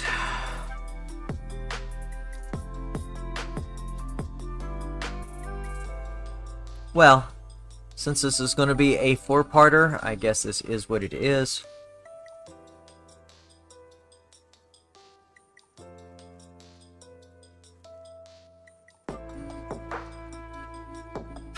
Heck, this may even go into 5 parts. I really thought, when I first started this project, this would take about 2 hours. And here we are on the 3rd stream. I know we've put at least 5 hours, maybe 6 total. Right here, OBS is showing me right about 2 hours of record time.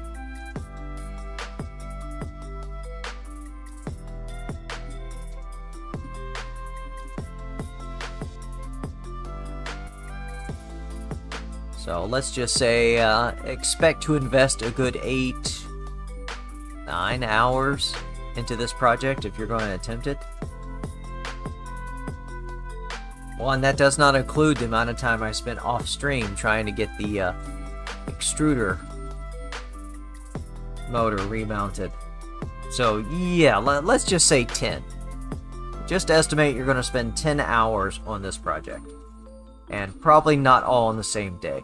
So don't attempt with your own printer.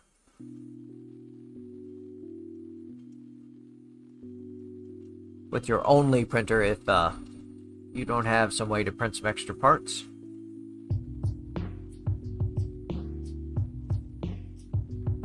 The motor's still very warm.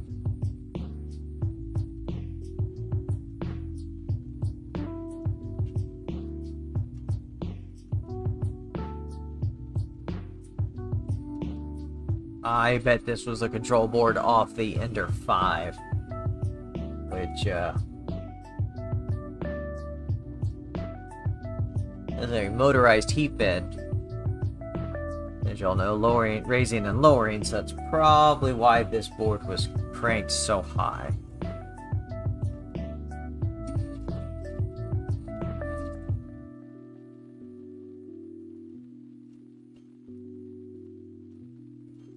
Let's come up here.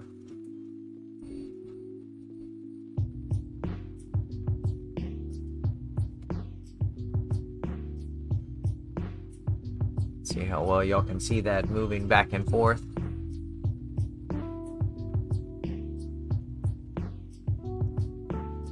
Let's come over here.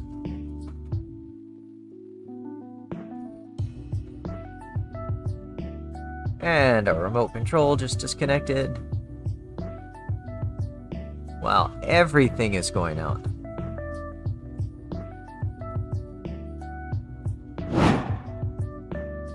There we go, that's a little better shot. And it's back. That makes me think my router is having issues.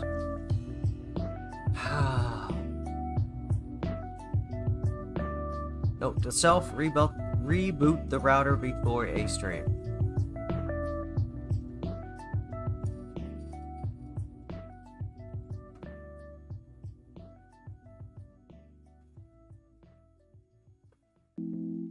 Quite honestly, from here, on camera, it doesn't look like that gear is moving at all, but looking at it with my eye, I can see it just constantly wiggling back and forth, back and forth, back and forth.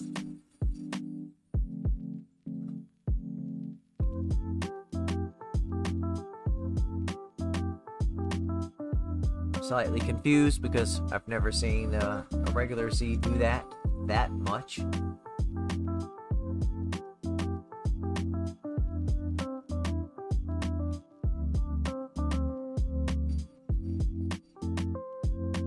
Mainly when it is doing the walls. Interesting. Interesting. Let's come back down in here. And let's break our camera.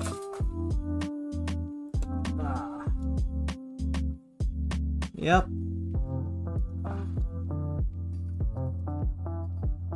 Let's get this low enough and it can fall off and break something else. Oh lordy. Catastrophe.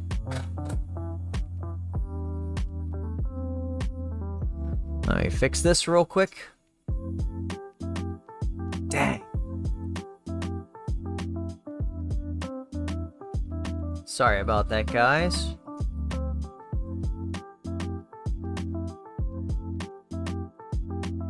There we go. At least you got that view. Yep, just broke the plastic screw right off the camera. I just did that and replaced it. So it looks like now we will be buying a metal one. I'm getting tired of that happening. Sorry, I am disconnecting this from the whole mount that fell off the desk.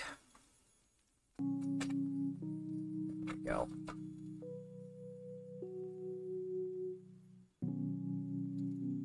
This guy over here. Lordy. And yeah, it snapped the screw off all the way inside. Not a big deal. I have the tools to remove it, but I just put them up. And I'm trying to find a filament. Set the camera on.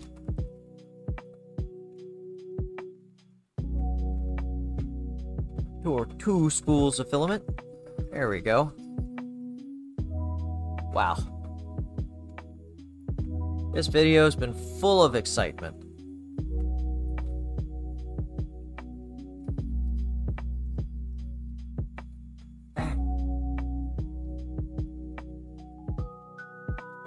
Well, it is what it is.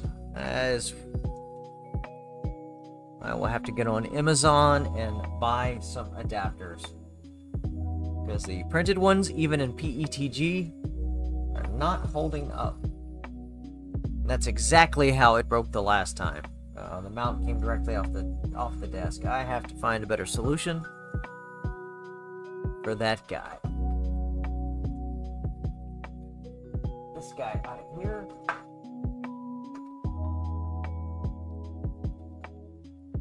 Yeah. This desk has a beveled corner and that just does not get enough perch on it. We definitely need a new solution. Where are we at? 57%.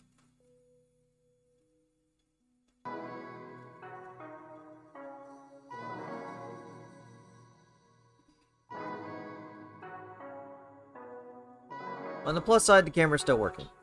The other cheap webcams that I started out with would have stopped working.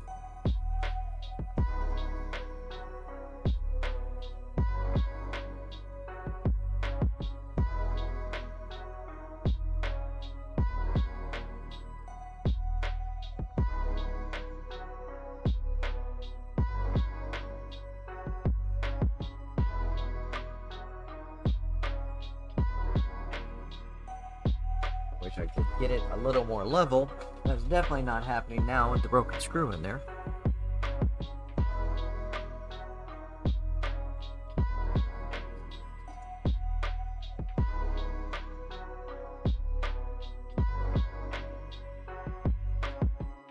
And we know our 2 weakest links. It is this camera adapter, which we will order one promptly tonight on Amazon, and our internet.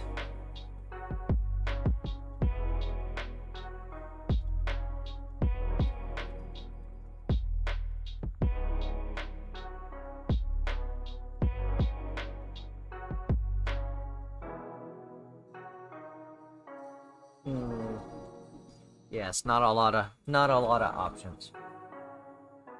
So I'm trying to think of some way I could mount this. I do have some little tripods, but that's still can't get the screw is still broken off at the bottom of the camera. Yay.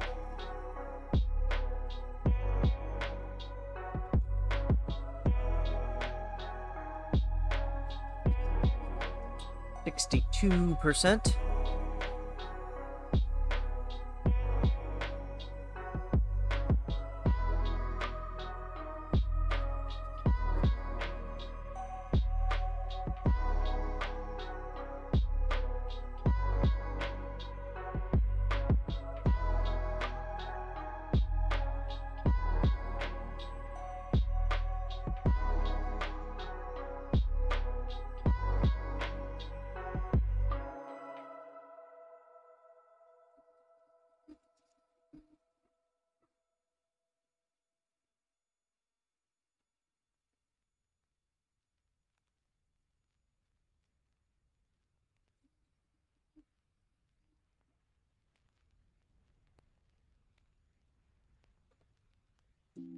Definitely see a little bit of elephant's footing. I do not believe that's from the mod. That's from me not running a bed mesh.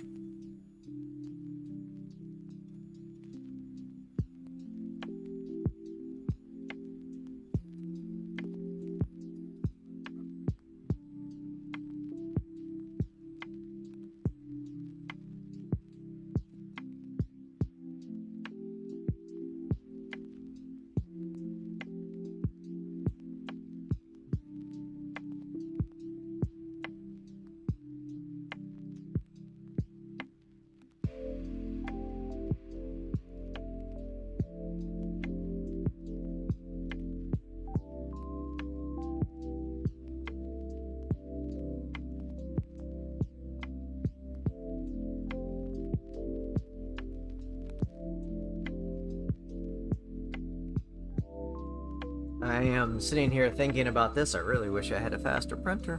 But we're only pushing this thing at 100 millimeters per second. I know it can do better. I think that might be our might be in the next stream. We will push this up a bit. Not that making the Z belted should matter much. Not for the quality of the layers. But just because. Because we can.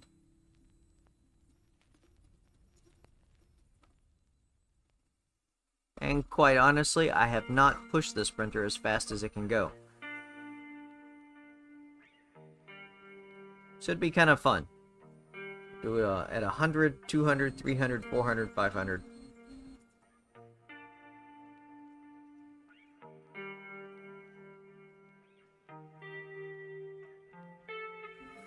We're at 70%.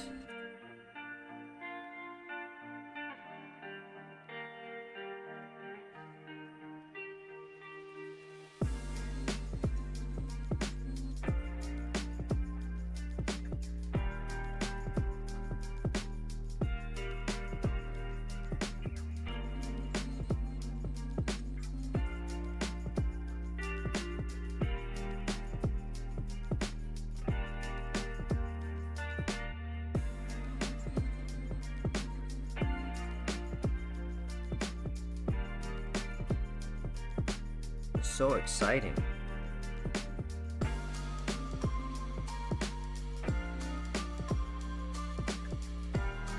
It is functioning as advertised.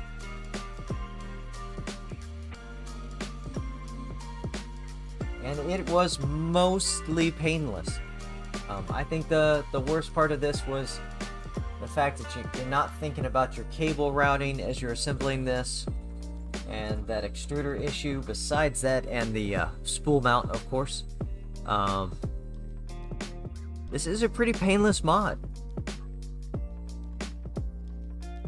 I would recommend, with as much issues as I had getting the bearings in, which I did not notice Modbot having that issue, or Kevin aka Sam on his video, that just print one of the top pieces and do a test print with some bearings, then make sure that they are fitting fine, that it will fit on the printer fine, and then print out the rest of those pieces, because you might have to adjust your flow rate or possibly scale these parts up like 0.1%, 0.2.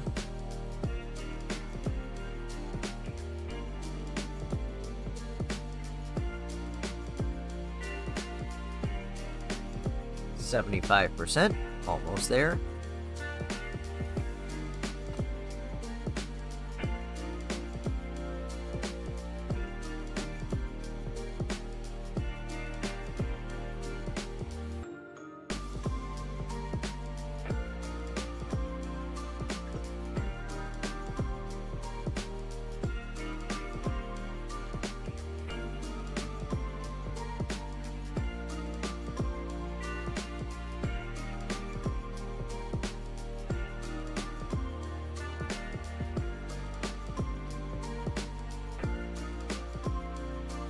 Part that really gets me about this camera mount breaking is I swore I bought a 3-pack of the adapters I need, and I'm only using 2, so I don't know where the third one went. But I could be wrong. I'll have to go back and check my Amazon purchases history.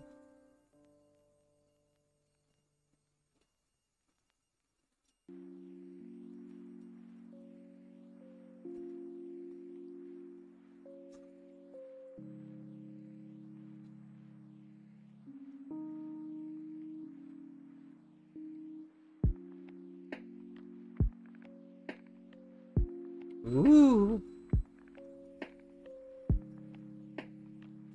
80%.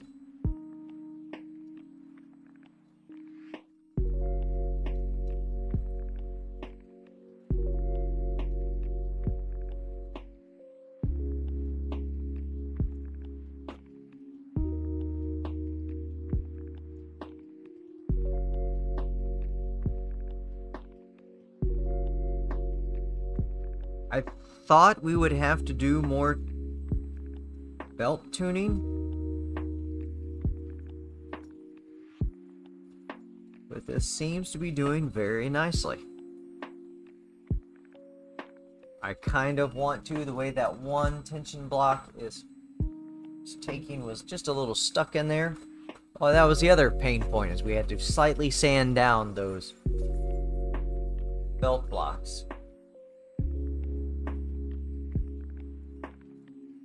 I still feel like that design, even with the heat inserts, could be changed up. I still haven't figured out how. But it'd be much nicer if you could put the belt in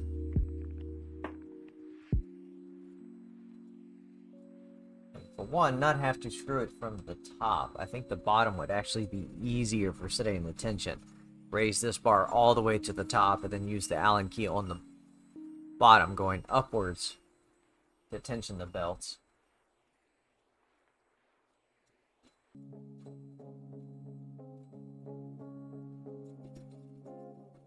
But I kind of would like a design where you can actually snap that whole belt and block out.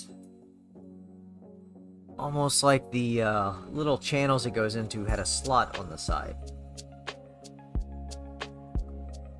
That might weaken the pieces too much. I don't know. Might have to play around with that. Might have to modify some parts.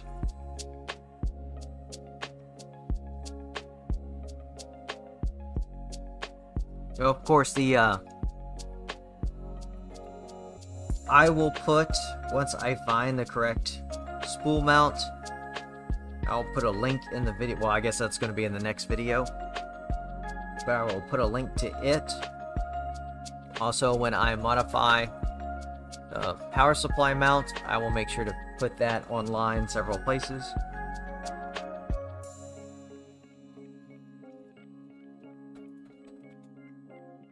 I really kind of feel like this is a missed opportunity for a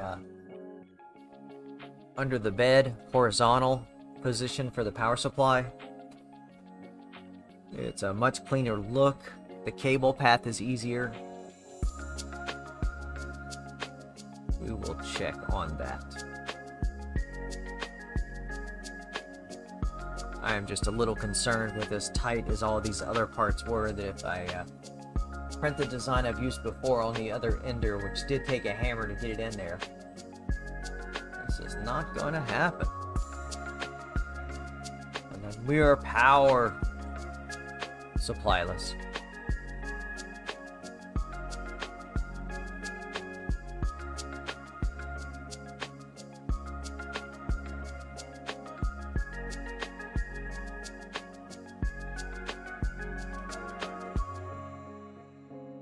Coming right up at 90%.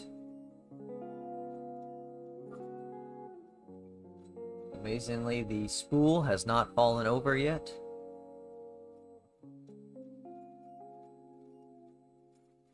As soon as I say that, it'll fall over. It will fall off the desk as well. It will shatter. Half the filament will unspool out onto the floor, and we all get a good laugh.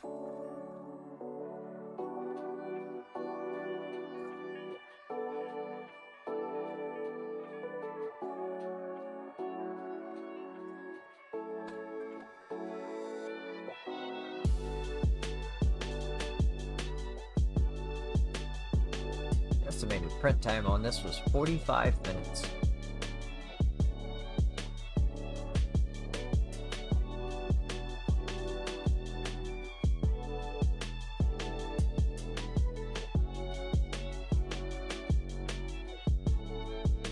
We're currently at 19.7 millimeters, 93%.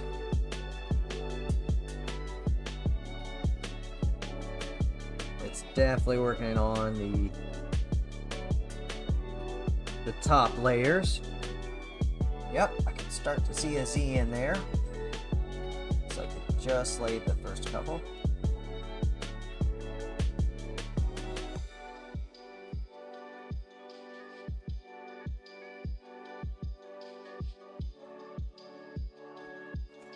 we try to find.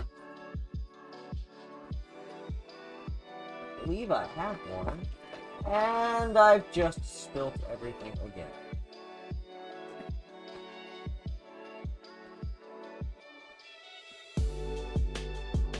This day is not going well. Yeah, that looks like it. That looks like the same filament. Don't know if it was printed on this printer.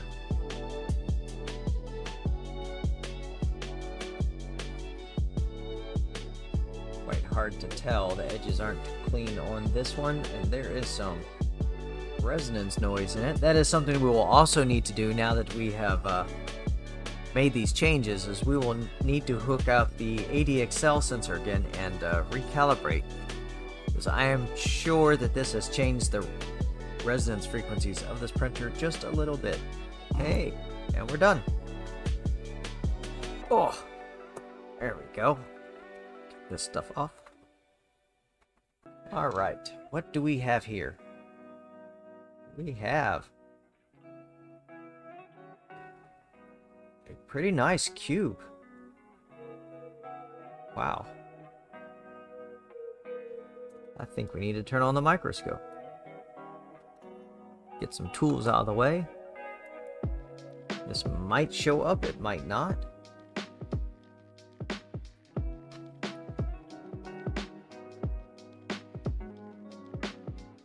Interesting.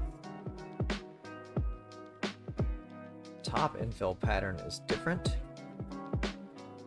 Let's see if this worked. Hey, microscope's working. Alright. So the one on the left is a previous cube, which I am not sure which printer it came off of. It was an Ender 3. It probably was not this one.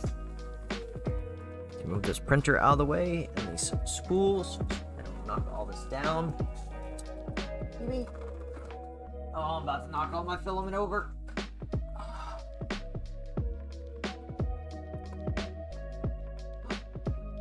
That's pretty much the only thing we could really judge are the layer lines. So I can say this much. The one on the left was done on a lead screw. And there's the one on the right. We also printed this at a little higher temperature than it was supposed to be. It said 210 at max, we did 220. But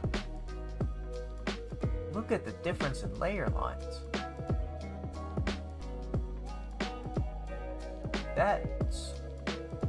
They almost seem half as thick. And I know for a fact, I always use 0.2. Let's look at the Y. I was not expecting to see that. I was not expecting to see that. So there is a previous cube. Really looks like the exact same filament. Definitely see the temperature issues. But look at the layer lines. Wow. Wow. I'm going to have to re-slice and print some other stuff. We're definitely going to do a calibration kitty and a benchy next time. Wow. I'm shocked, flabbergasted. Wow. I did not expect to see that much of a difference. Both of these are Ender 3s. Both are running pretty much the exact same hot end, bimetal hot end, 0.4 millimeter nozzles. Single geared extruder over there, single geared extruder here. Only difference being the belted C. I am really curious to see how this turns out. And then here's the other thing I noticed, which I'm kind of confused as well.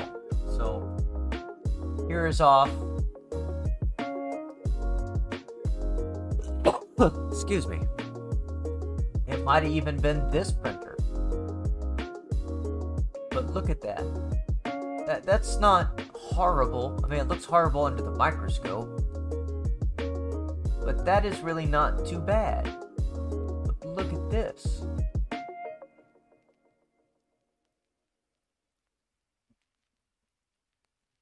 It looks like there's definitely more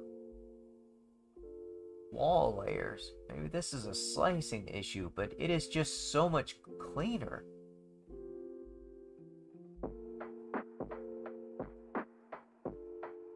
Yeah, this model definitely looks like it had 4 walls. Yeah, because that did not leave much area for it to do the infill. Or, not the infill, but these little fill areas.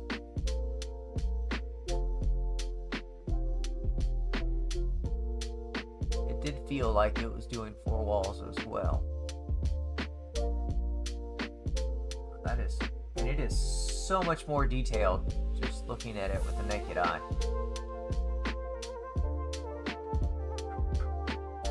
And I know for a fact both those were on the same version of Cura.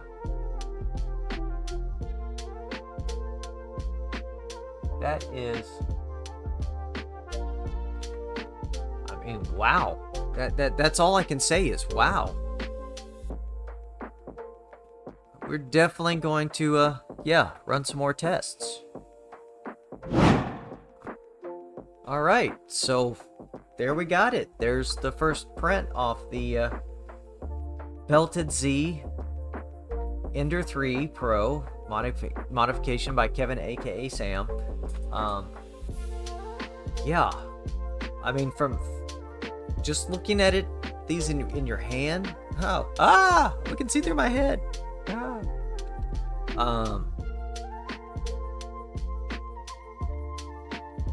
You really can't see the, you could, well, yeah, you can see the difference in the layer lines. That is, I'm flabbergasted. I did not expect that. It's definitely better detail. It is definitely better detail. So there you have it. We've had some failures, technology-wise and parts-wise. We kind of half-assed our tuning process on the belts. I bet they're going to stretch a little, and this one tensioner block still kind of concerns me. I think it's going to loosen itself up. But yeah, that printed fine. It printed absolutely fine. Is this a necessary mod for an Ender 3? Not at all. Not at all. Is it a cheap, fun little upgrade that apparently does improve the print results? Definitely. You're looking under $30. Let's just go on the high end. I know I paid like $23 to $25 for the kit that I got. Yeah, not a bad little mod. Even with the slight issues, I can't complain. As much functionality, and as far as we went painlessly, the fact that the extruder motor is not perfect and the power supply is just feels a little risky with the big hole in there, and the spool mount, those are absolutely minor. I'm back into printing. It took a little longer than expected, but the results that came out of it, I'm still just shocked. Just shocked. And you can see them from the difference from a distance.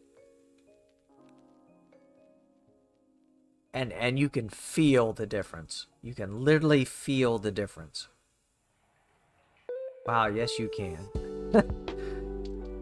I can immediately tell which one is which. I'm going up and down the Z axis, and it is just cleaner. I think it's a worthwhile mod. If you've got an extra $30 and some time to kill, I think this is a worthwhile upgrade to an Ender 3. It definitely seems to improve the quality. It looks cool. Yeah. I think that's a win. I think we're definitely going to keep developing and working with this platform, and this printer is going to get into some regular use now. So it had just been in hold until I got this modification in. Now it's going to work. Okay. So hey, if y'all have done this mod, let me know if you had any of these issues. I'm sure at this point there's going to be a part 4. Hopefully the stream won't go down on that one, so I can get some live input from some of you. I've already had some replies back on other people having some of the same issues. But yeah, let's see where we can take this guy. So I will catch y'all in the next one. Like, subscribe, tell your friends, leave me a nasty comment, leave me a wonderful comment. I don't care. I do care. I will see y'all next time. Have a good one.